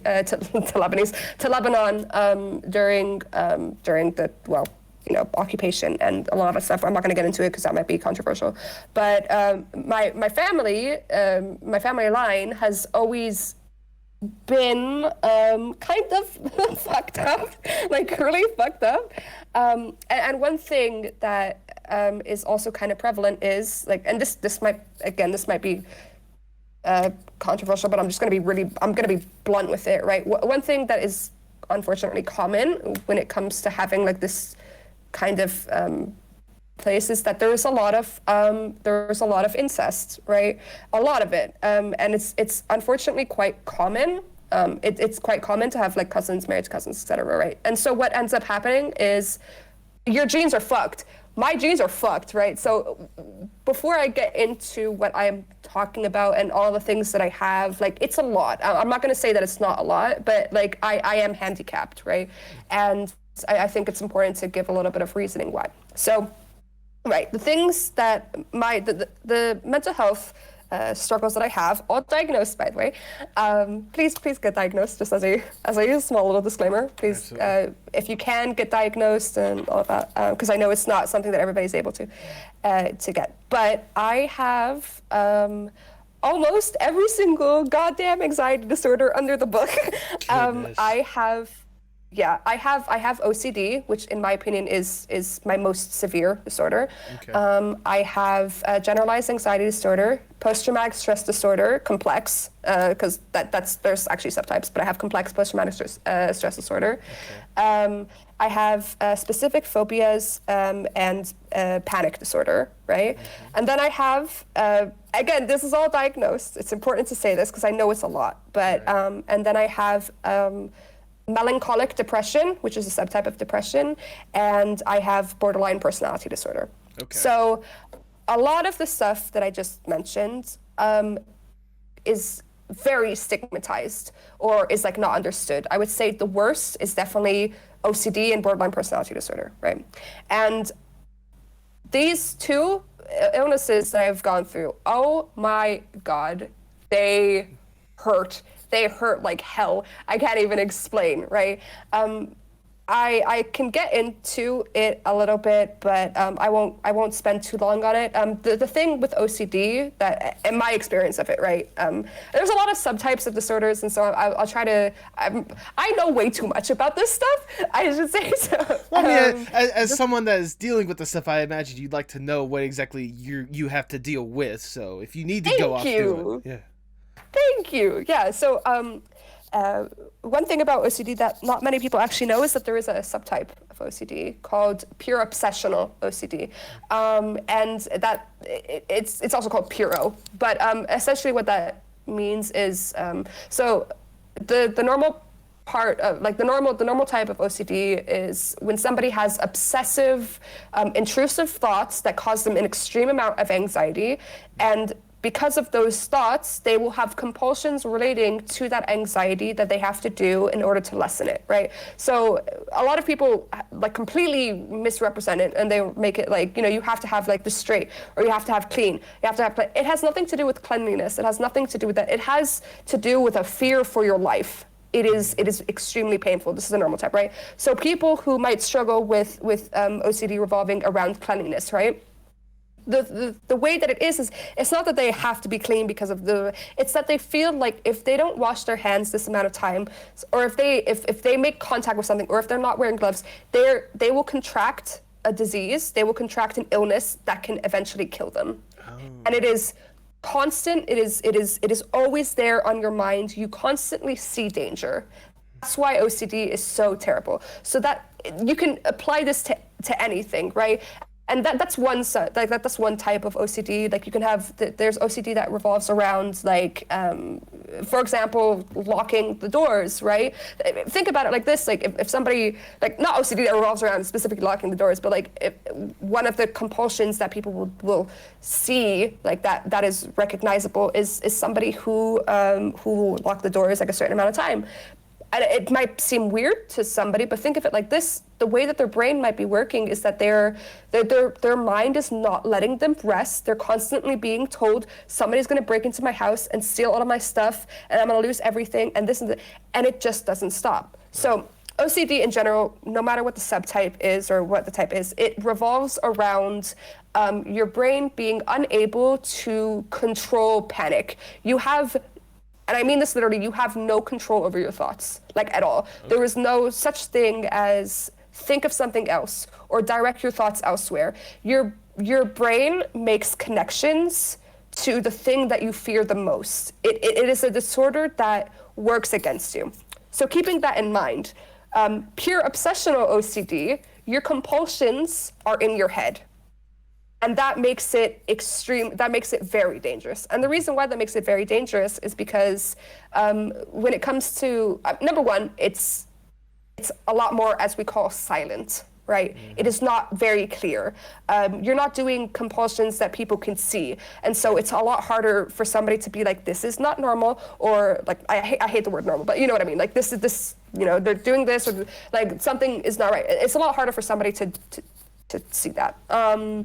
And so there's that. And number two, when your compulsions are obsessions, right, you end up kind of tricking your brain into getting worse. And by that I mean anxiety in itself is what I like to call, it's called a positive feedback loop or a positive feedback chain, right? Which is essentially, you feel anxiety, right? Mm-hmm. Because you feel anxiety, you're anxious.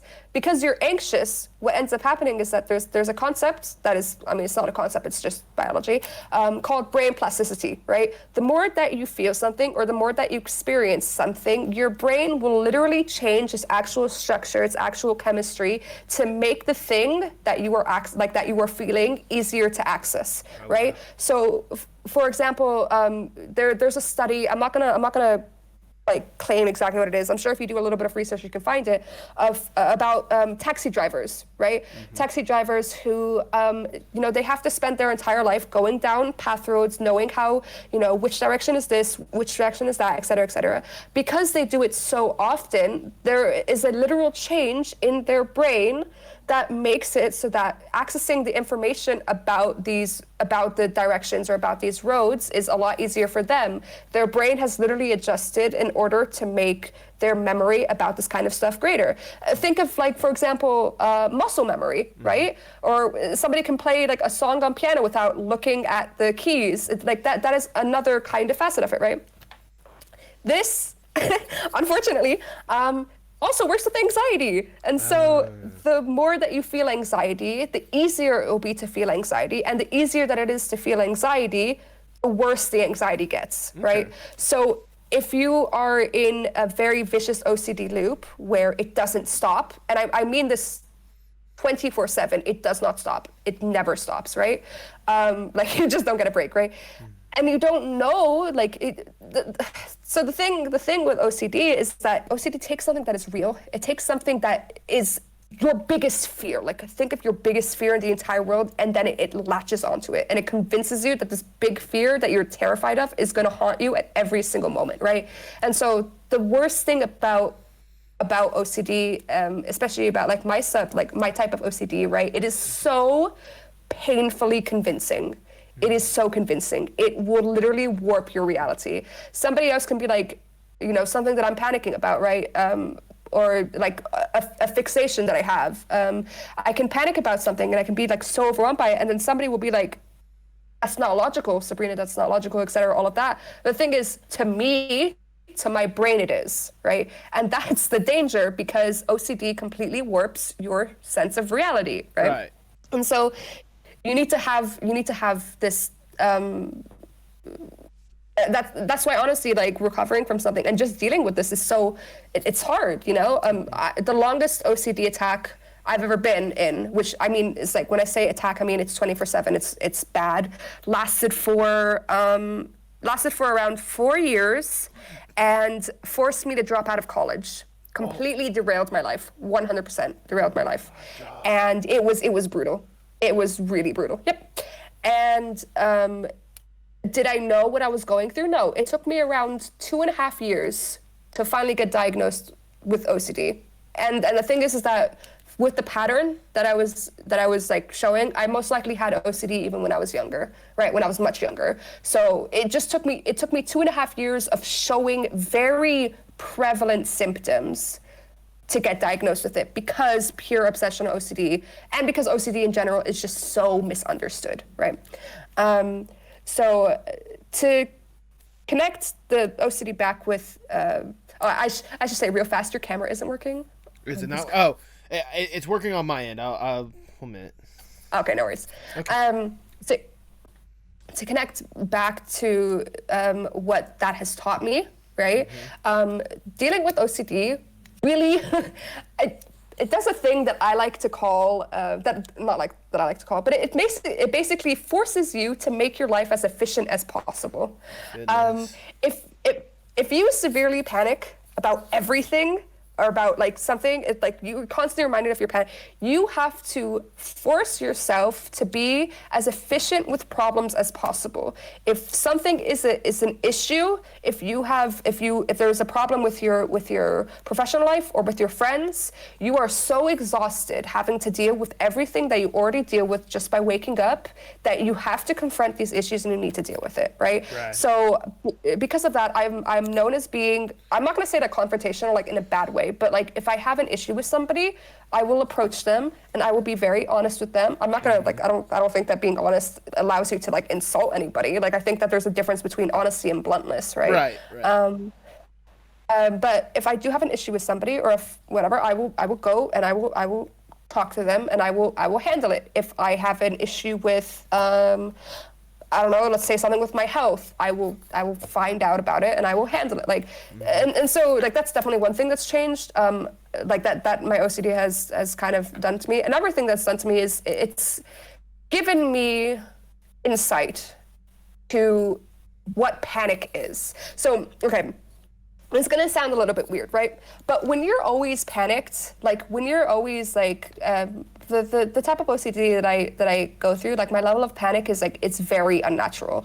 Okay. I was institutionalized when I was in America, when I was in college. I was institutionalized, not just because of the severity of what I was going through and the, unfortunately, I'm gonna say trigger warning to anybody. Unfortunately, going through something like that, it is torture.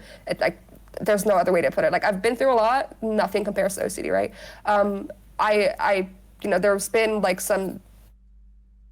I'll just be blunt with it. There's been some suicidal ideation in there. Like, I was 18, but I was also hospitalized. I was put in a mental health facility because of the physical damage that the panic did to me.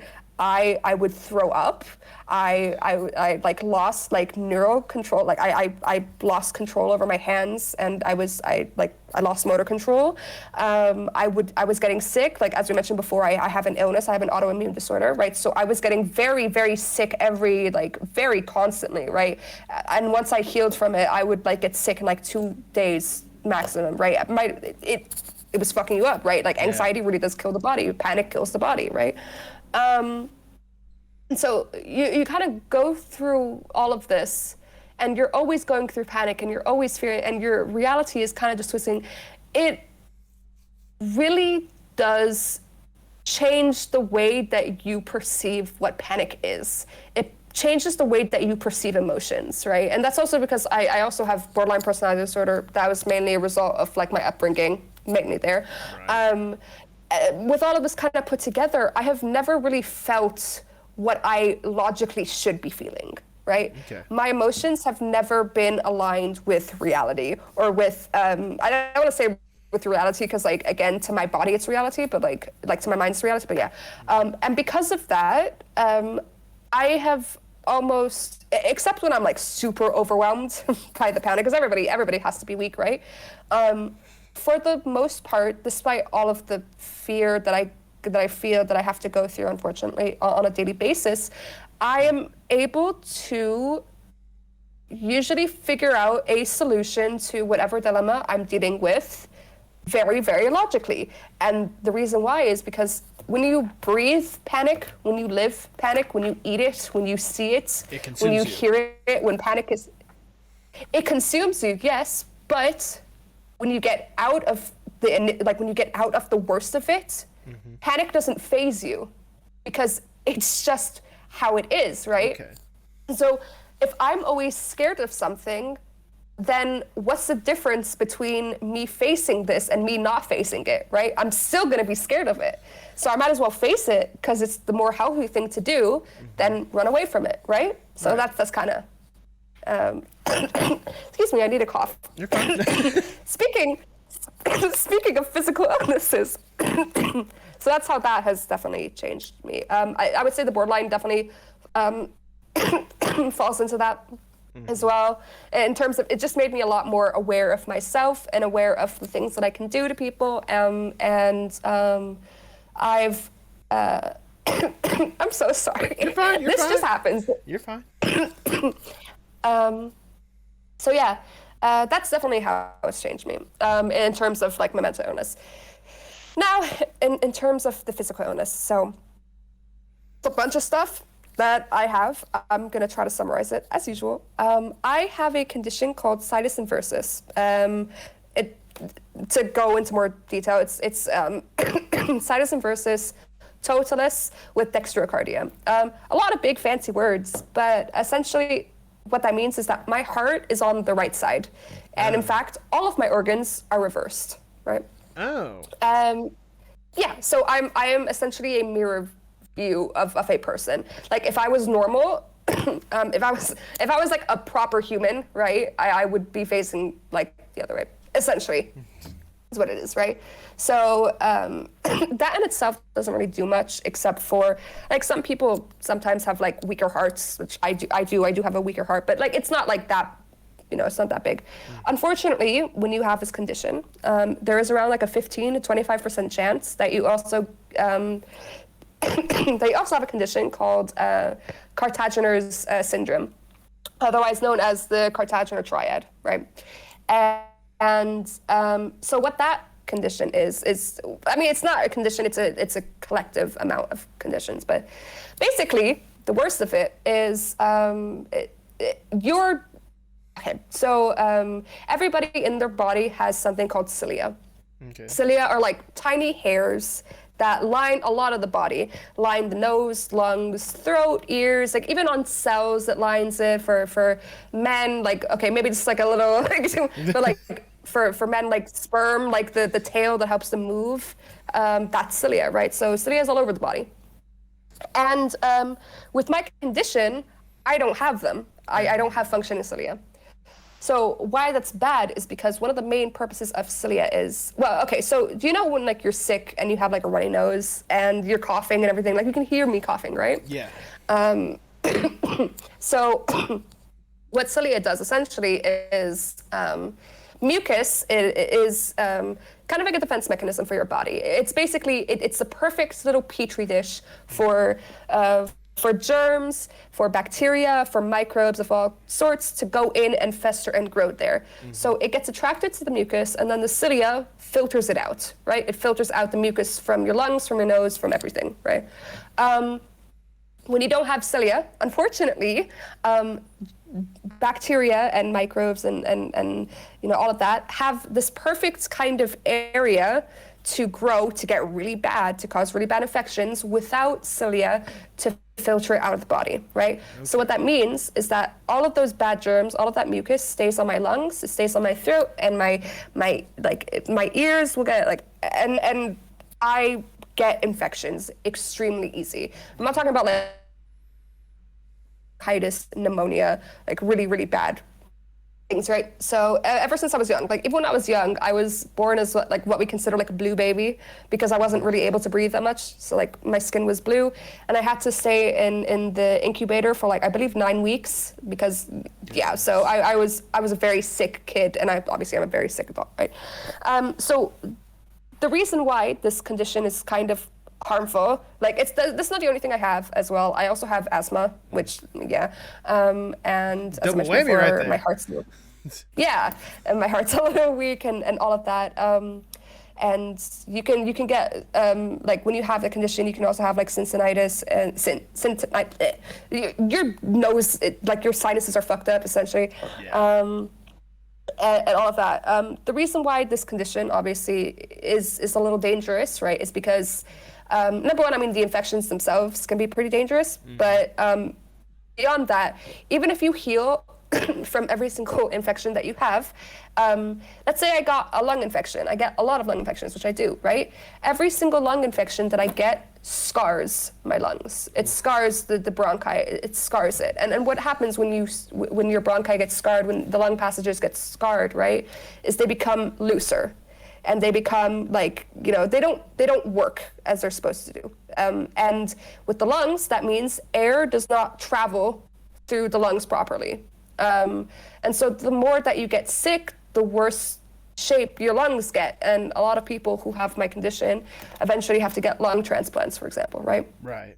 Another thing, right, is I can't smell. I have no sense of smell. Really?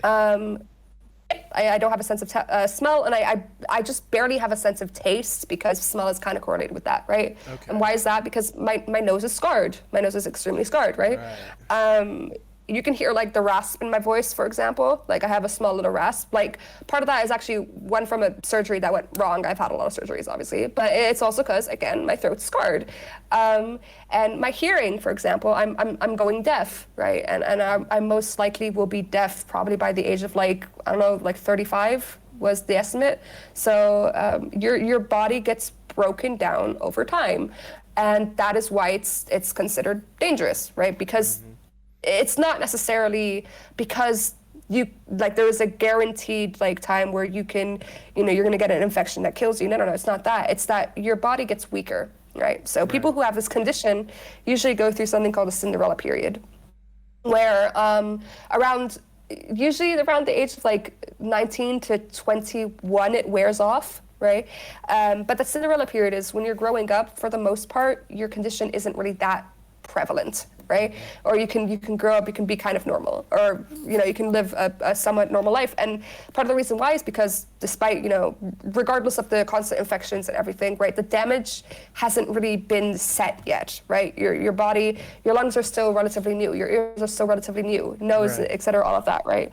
And then once you pass the Cinderella period, that's when usually you start to feel it.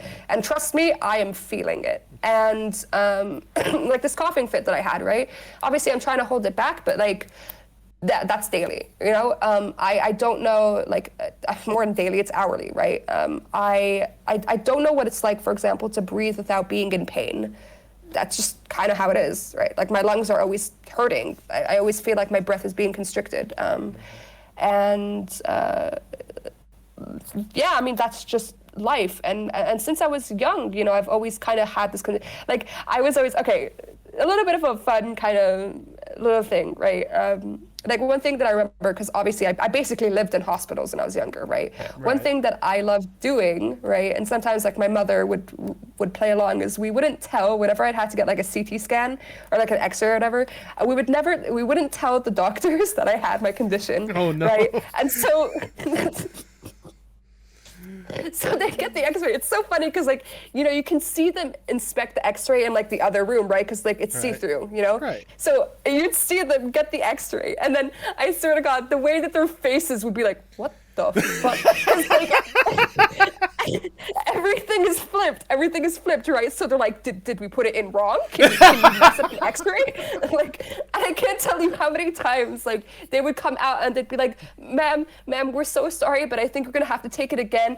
I think we've put the X-ray in wrong." And then like I would always be like, oh, okay, yeah, no worries.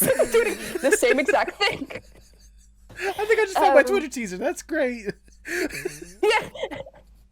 So that's a funny thing. I did that. I've done that to so many people. I've done it like I know it's like it's sad. You shouldn't scare the people like that. But it's like that like one little moment of like joy that I can have with this condition. And I also did it when I was institutionalized in Chicago, which is where I went to for college and everything. When I was put in the mental health facility, I had a health scare because, of course, I had a health scare because I always have health scares, right? And so, we had to do everything, and I was talking up with like the people who were like for some reason they like required you to be in a wheelchair, but so they were like wheelchairing me down to the place, and the same thing, and I did the same thing, and. Obviously, like the people who are wheeling me down are nurses, and so they're with us for quite a bit because I was in the ward for around like 18 days. In America, that's quite a bit, because like most people will usually be in there for like 2 days, right? I actually had to leave because my insurance didn't cover it, and so it wasn't that I was ready to go. It's money, But so yeah, and. I freaked out the doctors so hard because I told the nurses that were wheeling me there, I was like, you guys aren't gonna believe this. You're in for a treat. And they were like, what? So I freaked out the doctors so hard. My nurses were losing their minds. And for the entirety of my stay in the ward, they never stopped talking about it. It's like those little things so to tie into everything, like the reason why you asked the question, why I'm going into this, right? The way that I deal with it is the fact that I don't know any other way, right? And if I think about it, if I sit down and I think about what if I was born into a better family, or what if I was born into this, or what if I was born with better health? What if I didn't have this really bad disease, or what if I didn't have a disposition towards mental illness like this, or what if I wasn't handicapped? What if I could just live my life with the opportunities that everybody else had? If I think like this, and trust me, I've dealt with it a lot. I've dealt with a lot of what ifs. I am putting myself in a very dangerous position where I can spiral. You can be consumed by envy, by like hatred, because to put it bluntly, life is unfair. Life is unfair. The background that my father came from, like my father is a war veteran, right? And the same with my mother, and like what they've been through, like that's unfair. It's unfair that they just so happened to be born in a place that was ravaged with war. It's unfortunate, and it's unfair that they were refugees. It's unfair that my father had to flee the country. He had to flee Lebanon when he was 14, went to America, didn't speak a lick of English, right? And somehow built himself. And because of that, it's unfair that I was then born into a family with extreme great instability. Mm-hmm. But that's life. And the more that I think about it, the more that I'm almost condemning myself into a very toxic cycle of like seeing people and being envious of what they have. It's like I can be envious. For example, I can be envious of you. I can be envious of you because you breathe, right? Because you breathe and you're not coughing, right? But like, what would that do? What would that accomplish? And I'm not gonna say like I feel like sometimes it's kind of hard. Like I don't know. Like it's this fine line to be all like, oh, there goes my headphones. To say like there's good in every situation. I think that you should like some people need to be a little bit careful about that because like. A lot of the times when somebody says that, it's definitely coming from somebody who doesn't have experience dealing with these kinds of things. Right. And I know that they mean well, so you should be careful. But I do think that to some extent, no matter how unfair life is, like we have one life, and I have one choice, or no, I have two choices, and that is to stop living and to just keep on. You know what I mean? And obviously, I'm gonna try my best to just keep on. Like I don't want to put down anybody who might feel compelled to choose the other option, because trust me, I've been there. I know that, but it's like I almost have this like defiant streak in me. You know what I mean? Like you can throw whatever you want. You can throw my health issues. You can throw you can throw bad experiences, bad friend groups, trauma, this and this and that. But this is still my life, and I owe it to myself. I owe it to any potential potential happiness that I could feel, right? To try my hardest to fight. And that's essentially what has gotten me through it. Like, there is no magic pill. There is no, like, you know, a lot of people, when they, you can hear it now, like, this just happens if, you know, my condition just gets worse, and oftentimes I have to, like, go take, like, some kind of treatment, but that's just kind of how it is. But yeah, like, I'll get people who would be like, how do you do this? Like this, you know, I would never be able to do this. I would, if anybody calls me strong, like, number one, I definitely appreciate that, because it is something that I have gotten. And I definitely wish, no, I don't want people to think that I don't. Yeah. But it's also kind of like, what choice did I have? You know, I'm standing here, or well, sitting here. Yeah. And I'm talking with you. Obviously, I've had to make it through everything that I've been through. Right. To be strong means that you had an option to get through this kind of stuff the easy way.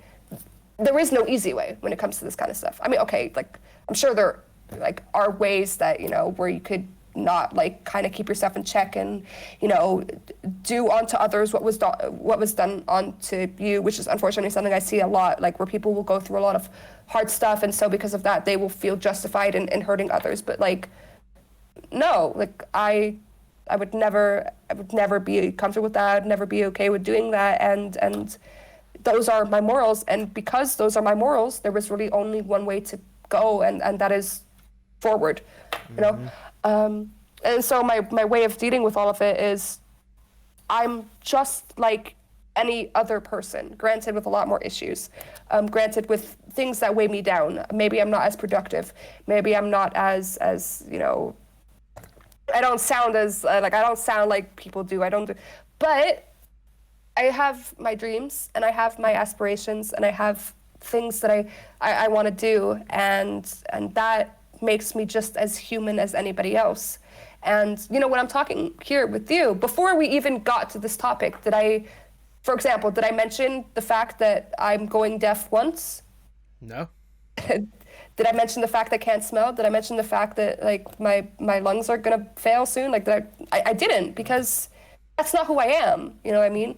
That doesn't mean I'm not taking my condition seriously, but I'm managing it. I'm doing what's called preventative care, which is trying to manage it the best that you can, which is kind of difficult when you have a really bad anxiety disorder, I should say, because guess what? Guess what? Take a hoot. You want to know how great this combination is? This cocktail is? Anxiety fucks your immune system up. Yeah. Whee! So I get sick very often. I get sick super often. I'm sorry to hear it's that. Unfortunate. It's okay. Like, you can hear I'm talking about, I'm kind of just like, I will literally wake up and my friends would be like, how are you feeling? I'm like, my fucking lungs, and like again, and I'm like, yeah, like it's just life, you know, it's just how it is. But to end this topic, I'll leave you with a little thing that maybe might make your heart feel a little bit warm. Here's one good thing about my condition, right, that I will always say. When I hug somebody, our hearts touch. Aww. That's sweet. See? That's a sweet thought. It's those little things that kind of just keep you going. So, yeah. I mean, come on. Who else is gonna have a girlfriend who could say something? You know, like, who else is gonna be like, hey guys, guess what? You all think you're intimate with your girlfriend? Nah, man. I hug my girlfriend. Our hearts beat against her. Like, you know, like, they don't have to mention, like, the potential, like, mountain of, like, medical bills and everything. Whatever. Fuck that. You know, like, our hearts touch. You know what I mean? Like, you got it. Sometimes you just, like, I don't want to be like, you have to see the positive, because, like, I feel like sometimes that can take away from the gravity of the negative. Right. But sometimes the positive is literally all you have to keep going. Like, a lot of the things that I've been through, I didn't keep going because I was feeling something good in the moment. Trust me. No way.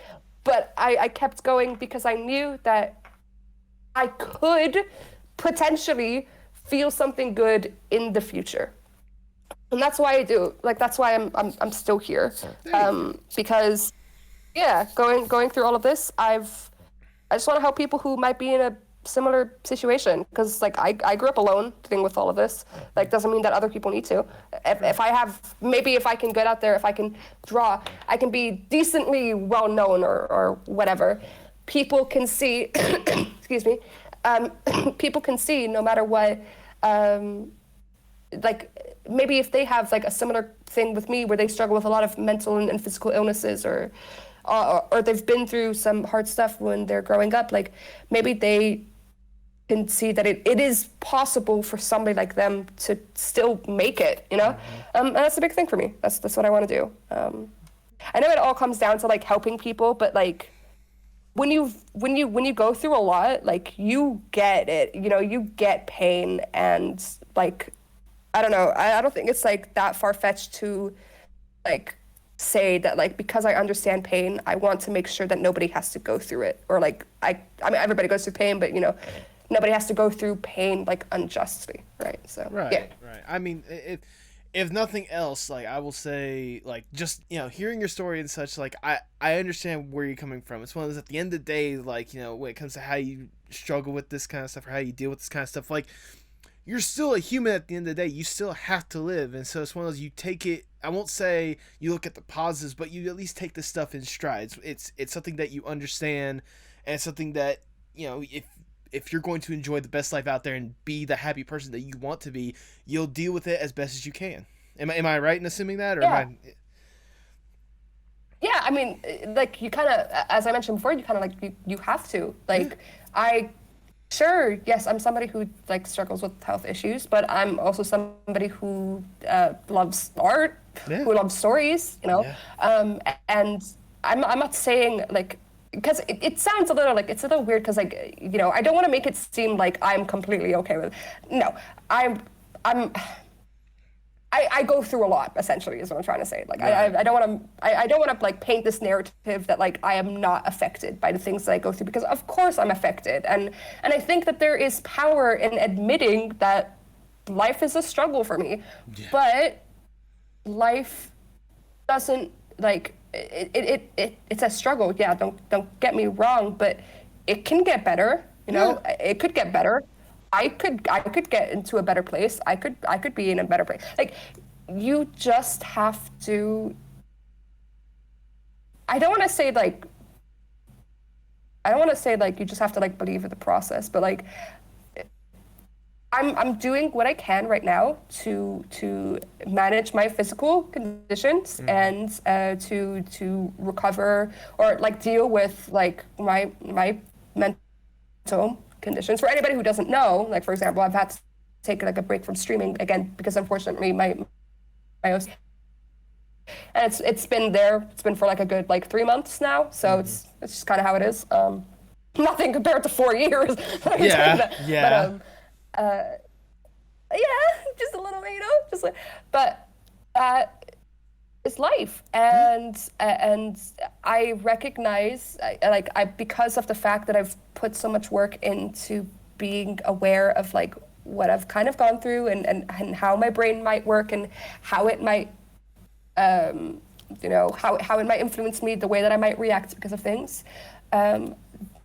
Because I'm aware of it, that means that like I put the work in, I can hopefully then come across and go through various situations healthier, you know. I can like as a small example, like I you know, you always have like kind of like upsets with friends. Like I remember like a couple months ago, like I don't want to make it sound like, you know, I never argue with my friends, like, but like this friend group that I have, honestly, we don't have problems, like, because it's, you know, we do kind of go through this like just be honest and talk and everything, so like we don't have problems usually, but I did have an issue, like I think like a good while ago, like maybe like 5 months ago, and the thing is that it was a situation where I feel like a lot of people might have reacted kind of poorly in, right? And that younger me would have definitely reacted poorly in, but I have put the work in, and even though this problem that I had was still, it was a big deal, it was something that hurt me gravely, I'm still best friends with this person. Right. And like, it is, a lot of it is because of the fact that these experiences have matured me, and I'm able to move forward. I'm able to realize that like a lot of these things that people can consume themselves with and worrying about or panicking about, etc. I don't want to make it seem like it's inconsequential, because I'm sure that if somebody is panicking about something, it is very real to them, and I think that is super important to validate that like pain is relative, right? But because I've been through a lot, and because like a lot of the things that I have to worry about are kind of on this like bigger, more like, I guess you could say like life-threatening scale, like sounds kind of bad to say it, but like I can really be very easygoing with a considerable amount of stuff, and you know what? That's cool. That's great. It's great that like, for example, I don't need to like. I know a lot of people who are worried about like, what if I'm like not married by this age? Like I'm 23 and I'm single, and I'm like, in my culture, for example, it's so weird to say I'm 23 because I just turned 23 like a couple days ago. But anyways, in my culture, a really big thing is like, when are you getting married? When are you having kids? When is this? I've told my parents like, I don't know if I want to do that. I don't know if I want to have kids, etc. All that. Obviously, that doesn't go well. Obviously, of course, it's not going to go well. Right. But who cares? I'm dealing with so much more that I don't care about. For example, say upholding traditions. I'm not beating myself up over the fact that I'm single. I'm not beating myself up over the fact that I am a lot more different than literally everybody around me, that I stick out like a sore thumb in my family.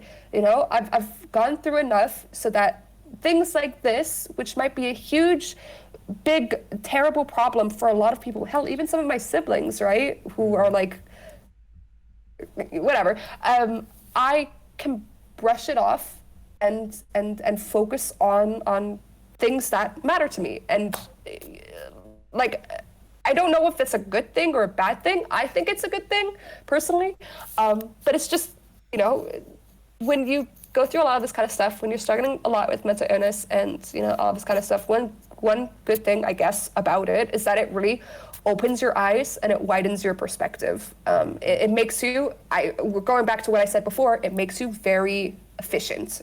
It makes you efficient in recognizing, all right, when is it time to pull back? Or when is it time that I should stop dealing with this? Or when is because it's almost like you have to be, sad circumstances, sure, like that got you to this point, but at the end of the day, like, yeah, you said it before, you have got to look for the positives. Yeah. And if you consume yourself with the negatives, which again, I'm saying is really easy to do, don't get me wrong, it's super easy to, but if you do, you will drag yourself under. And trust me, I know a lot about dragging myself under, because again, like OCD is basically the whirlpool of the surface, like that's kind of the entire point of it. And that's why I speak so candidly, and everything. And I'll also say this to anybody who's dealing with mental illness, because I know that this is a thought that like I struggle with like daily. Like it's a revelation that I had really recently, which is kind of crazy. But like everybody deserves happiness. Everybody deserves success. And it sounds like you would think that like, yeah, but like one thing I dealt with a lot that I still deal with is like when I'm going through like the worst of like my OCD and everything, I will think back a lot to the mistakes that I made or like, things that when I was raised and all of this and the words that was said to me, that was pounded into me and things that I've gone through. And, I will feel almost unworthy of getting better. I see that a lot. I see a lot of people who think that they don't deserve to feel better, and so they kind of like almost like suffocate themselves with their conditions or suffocate themselves in these negative thoughts. And the best thing that I can really say to anybody, again, as somebody who struggles with this kind of stuff, is like, it's a really hard process to teach yourself that you are worthy of happiness. The thing is that you have to start making the steps towards getting better before you believe that you deserve getting better. Like, it's kind of hard to explain, but you need to, just in general, anybody who's struggling with mental illness, the biggest problem, like the biggest struggle is definitely like accepting that you need help. Yeah. But it's also accepting that like help doesn't come when you feel ready to get help, right? It never does. You just gotta push yourself past it, even if you're feeling like uncomfortable. I'm so sorry I'm talking a lot about this, but this is like a really big thing for me. Like for OCD, one thing that has definitely taught me a lot is like one of the main ways that I got out of my first OCD attack. I'm not going to go into the subject, like the nature of the attack or like what it revolves around, because it is extremely dark and extremely triggering, and I just think that it would be better for people like not to go into that. But it was bad, right? And it was I think not just a big fear of mine, but like an integral fear of everybody's, like literally everybody. Like if you were alive, you're scared of this, right? And the way that I had to get over it was exposure therapy.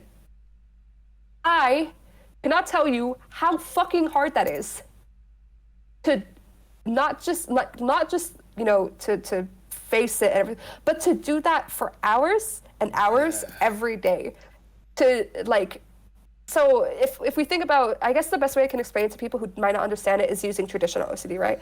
Or like right. So imagine if you like if somebody is terrified of contracting a disease, and so they always wash their hands, right? Think of it like this, because this is something that like when I finally came to this realization, it blew my goddamn mind, right? Somebody, when they're washing their hands, right? It eases the panic at that time, right? But what it also does is it reaffirms to the brain that there is something to be afraid of. Okay.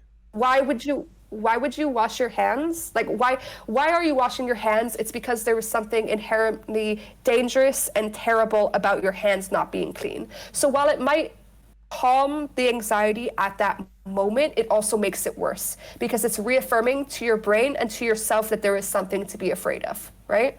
And so with my type of OCD, it was the exact same thing, where I would take steps to avoid this thing that I was terrified of, the concept of it and anything in media, and it's a very prevalent concept too. So it was very difficult to do that. And so because I was constantly avoiding these things, I was basically telling my brain there was something to be afraid of. And so exposure therapy it ends up just being you having to essentially like punch yourself in the face with your fears. It's hard. It's really hard, especially if it's something that like literally you're convinced that your world will completely shatter, everything will break, everything will be ruined. Like it's not an easy thing to deal with. And this idea of exposure therapy and this idea of dealing with the things that make you scared and confronting and not running away from things, and this idea of acceptance again is something that has taught me a lot, even beyond OCD, but just in general, right? Wow, I talk a lot, but it's important, and I've never heard anybody say this, and so, because again, OCD is very misrepresented, and a lot of illnesses are, honestly, so, yeah. No, I mean, I'm glad you're basically sharing your experience more with this kind of stuff, because I can only, like you said, there's not a whole lot of representation of this out there. Some, if nothing else, maybe someone else that is currently struggling with this will hear it and figure out a way to handle it on their own in a way that could be similar to yours. So thank you for sharing. Yeah, of course. And one thing that I should say just real fast to everybody, just remember, like, no matter what I'm saying, like, okay, healing is like personalized. So you like, if I'm saying something and I have all of these things that I've been doing and it doesn't work for you, that's completely okay. It doesn't need to, like, how do I say this? It won't work like for everybody, right? So if something doesn't work, if you're not able to heal from something in the way that I'm doing, just keep at it. I promise you, there is a solution. There is always a solution. There you go. There we go. That's a good way to word it, if I do say so myself. Let's get from, let's leave reality for just a little bit. Let's get to what I like to call the dream scenario. Let's say I am big shot Mr. Moneybags. I come to you and I'm like, look, Sabrina, Emerald Tears. We love just about everything that you've been able to put out there. Your stories are absolutely riveting. Your art is absolutely stunning. We want to make the dream My Emerald Tears project. So, if given access to everyone and given more money than there should ever exist in the world, what would be the dream My Emerald Tears project? My story, 100%. Honestly, just my story. Just Okay. my biggest thing. The biggest thing is like, this is like such a far-fetched kind of idea. It would be so cool if I could have my story become like a video game or a show. Okay. I think if that ever happened, I would piss myself, right? And so the reason why I say a video game or is because those two things are so unbelievably far-fetched for me to achieve by myself. Like, I'm not saying that like doing a graphic, like an interactive graphic novel isn't far-fetched. Like it will take a lot, but like a lot of that is drawing, comics, right? It's something that I can definitely I can do. But to create an animation or to create a game or like I would cry. I would legit cry. You know, I would actually cry. So that would definitely be my biggest dream, to see my characters just come to life. You know. There you go. God. I mean, it with how much, again, you've already got invested in it. I mean, especially like the video game would probably be like the best way to go about it, because people like how much they invest so much in video games and how much time that they dedicate to that, and especially with you talking about like the decisions that people would make or whatnot and what way it would lead them. I think it would be perfect on the video game platform, personally speaking. So Yeah. It would be cool, and like that's how I'm also seeing it. Like I'm seeing like the interactive graphic novel will kind of be like, it will be in a game format, you know. It like the game format where like you choose, yeah. So it would definitely be interactive, like you choose, like that would be my biggest dream. Holy shit, man. So there you go. Hopefully you'll get there at some point. I really do hope for it. But sadly, we have to come down from the clouds. We have to come back from the dream scenario. We got to go back to reality for a little bit. Where do you hope to see yourself, say, 5-10 years from now? Happy. There you go. Like, I know, like, I'm sure, like, a lot of people have been like, I want to do this show, and I want to. No, let's say I lose everything and I don't have like any followers or what, I don't care. Like, no, it's not that I don't care. Obviously, like I need this to Right. like support myself, medication, etc., all of that, right? But one of the things I think that I'm still searching for, and that I feel like I will definitely be fighting for a while, is this idea of not even just happiness, but like just being content, being okay with where I am right now, right? And it's kind of weird because I'm sure like a lot of people, when you ask this question, like they will say, if they say happy, you know, it'll be kind of like the kind of typical happiness, or they might say something that is like material. But like I just want to be able to, for a second, just sit down, to think about everything, to breathe out, and to say, you know what, life's all right. That is one of my biggest goals, you know, and I don't know what it will take to get there. I don't know if you know, maybe getting my story out will get there. Maybe if I'm able to make a consistent, you know, income off of the things that I love, maybe that will help. But that I you know, let's say my story doesn't get out. Let's say 5 years from now, you know, it still isn't out.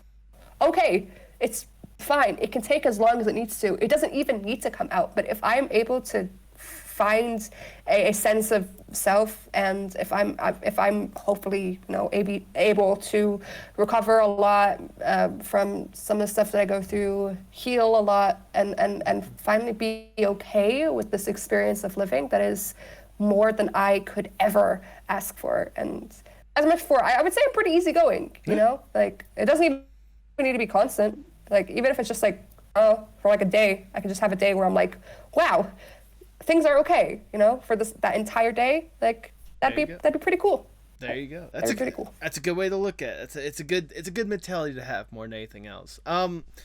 as we're winding down the interview, I just have one last question that I'd like to ask. Obviously, like, you're Okay. so invested and deep rooted when it comes to art in general. Like, there's no way anyone's gonna be taking you away from that anytime soon. How important is art? Yeah, no. How important is art not just for you, but for the world as a whole? Art, and by extension media, is an extremely it builds humans, it builds people. And I feel like people are like, yeah, well, artists always think that art is like much more important than it actually is. Like, I've heard that a lot, but think of it like this, right? Look around, if when you go out, you go to a hospital, you're going to see some flyers, you're going to see some, you're going to see some things, you're going to see like a nice little graphic. Go to the mall, you're going to see advertisement, you're going to see logos, you're going to see this, you're going to see that. You come home, wind down, watch a TV show. Art and creation, and it is literally everywhere. It creates a foundation for people. It creates a foundation of their sense of self. That's why I talk about it so much. A kid growing up is going to have their perception of right and wrong, of what's normal, of what's pretty, of what's this, of what's that, shaped by what they ingest, whether it's the stories that they read, it's the comics that they read, it's the advertisements that they see, it's the shows they watch, it's the cartoons they enjoy. They will have their they will have their sense of what is right and wrong. They will have their inspiration shaped by the art that they are unknowingly ingesting. Art is so important because it's not just a matter of drawing. It's not just a matter of creating. It's a matter of shaping human beings, and especially for children, right, who are particularly impressionable. Their entire sense of what's right and wrong, what's normal, and all of that is influenced by the media that they take in, that they ingest. And it's like, why do you think that there are so many women who struggle with their perception of their bodies and what is skinny and what's beautiful? It's because for all around us, media has told us, art has told us that there is a specific type of body, a specific type of weight that is more beautiful than the other types, and that beauty revolves around everything, right? If media can inspire, unfortunately, an entire generation of poor self-confidence and problems with eating and all of that, like things that I go through. If media, if art can do something like that, I don't want to say like it's completely art's fault, but that it is the process of creating, it is the process of creativity, right? Why can't we do something that's also better, right? Why can't we create a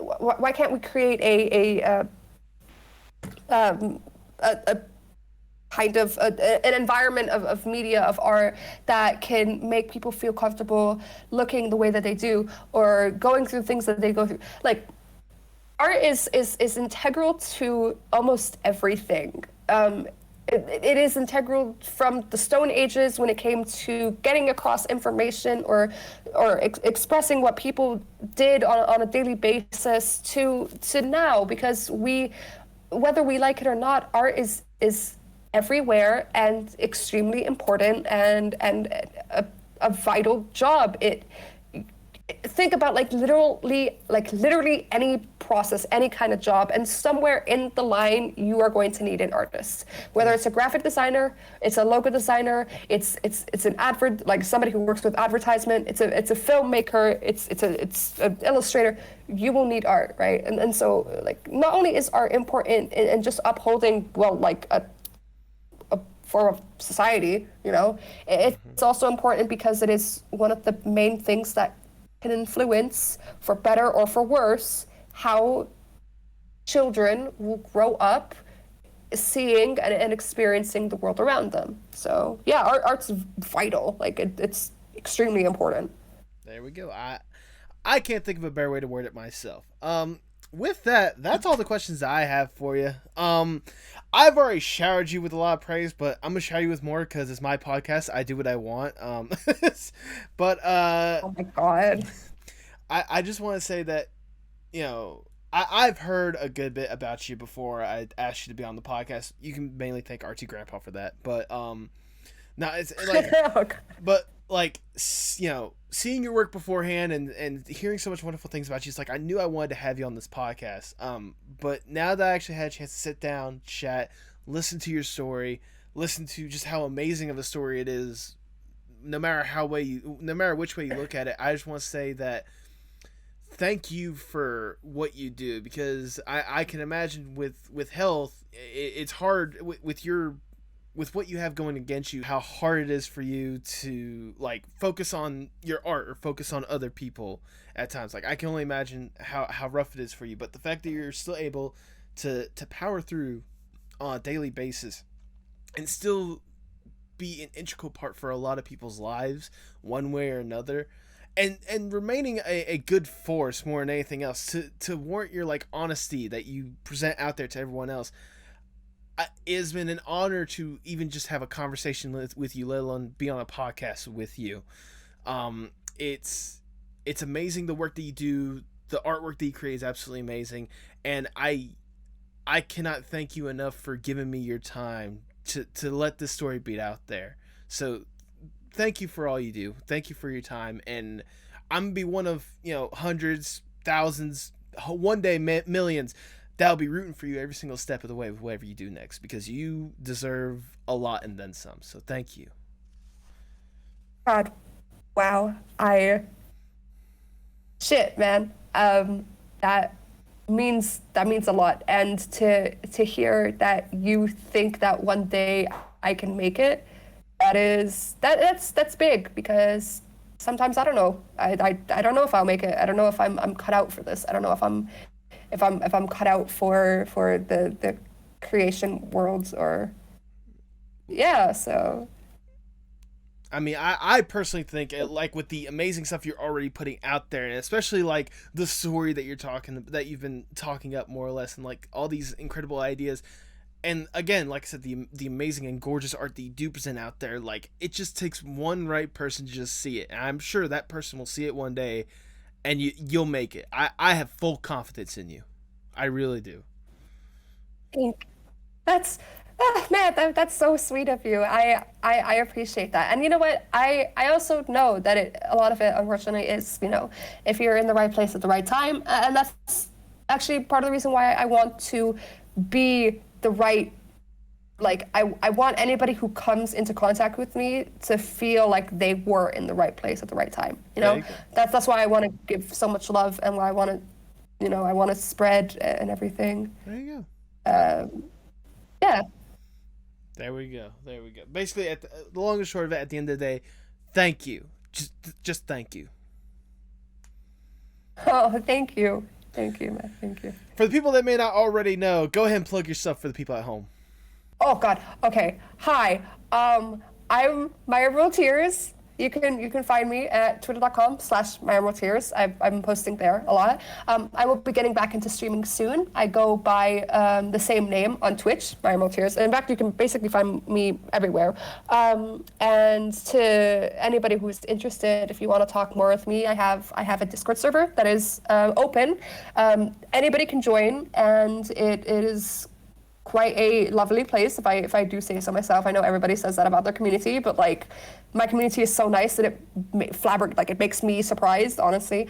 And yeah, I'm just so happy to be here, and I'm happy to have this opportunity, and thank you so much for having me, dude. Like, this is very sweet of you. Well, like I said, thank you for all that you really do. Also, hey, if you want to wear some of the stuff that you've made, or that Sabrina has made, you can see behind my head for the video viewers, but it's one of those, like, she and Archie Grandpa collaborated to help with some pieces that are going for the Pride merch that I dropped last month. They're still up on the shop, and all the proceeds that don't go back to Sabrina and Archie Grandpa are going to either Lambda Literary or the Trans Lifeline. So link to all of that stuff will be in the description below. Yeah. There you go. All right. I'll say, thank you for having me. Do you have any final words before we sign off? Yes. This just goes to everybody, no matter what is happening or what what you're going through, it will get better. And I know it's like so hard to believe when somebody's going through like a lot, and you know everything is kind of surrounding you. Like I know, like I've had people tell me like it will get better, and I'm there like, what do you know? You know, like I get that feeling. But part of getting better, part of healing is you know, accepting, even for the smallest amount, even if it's just telling yourself this in the mirror once a day, twice a day, it's telling yourself that it can get better and that you deserve for it to get better. Don't wait until you start feeling better to start making changes, because a lot of the times it's not going to happen. There's never going to be this magical moment, this key where it just clicks and you get it. Like it's not going to be like that. So this goes to everybody. Like I promise you, with effort and with time, things do get better. And on top of it, if you ever need anybody to talk to, I am literally like always here. Like don't be shy. Don't be afraid to talk to me. I'm just a person, just like everybody, and it is my honor to help anybody who comes to me for literally anything. So yeah. There we go. I mean, if nothing else, if you are able to find her in person one way or another, she gives hugs that are the most intimate hugs ever. So there you go. Yeah. Want to hear my heart beat against yours? There we go. I was supposed to sound creepy, just so you know. Okay. No, it had a bit of creepiness to it. I'll give you that. Anyways, A little bit. with that, all I have left to say is for the people at home, hasta luego, mi amigos. Tell me what's wrong, tell me sparks in motion. Sing me a song, tell me your eyes can all open. Show me it all, pick me up in the car you drove when you used to call. Show me it all. Thanks for listening to the Apocalypse Podcast Network. For more great podcasts, go to apocalypsepodcastnetwork.com. And remember, every time you support one of our sponsors, you're supporting the podcast you just heard.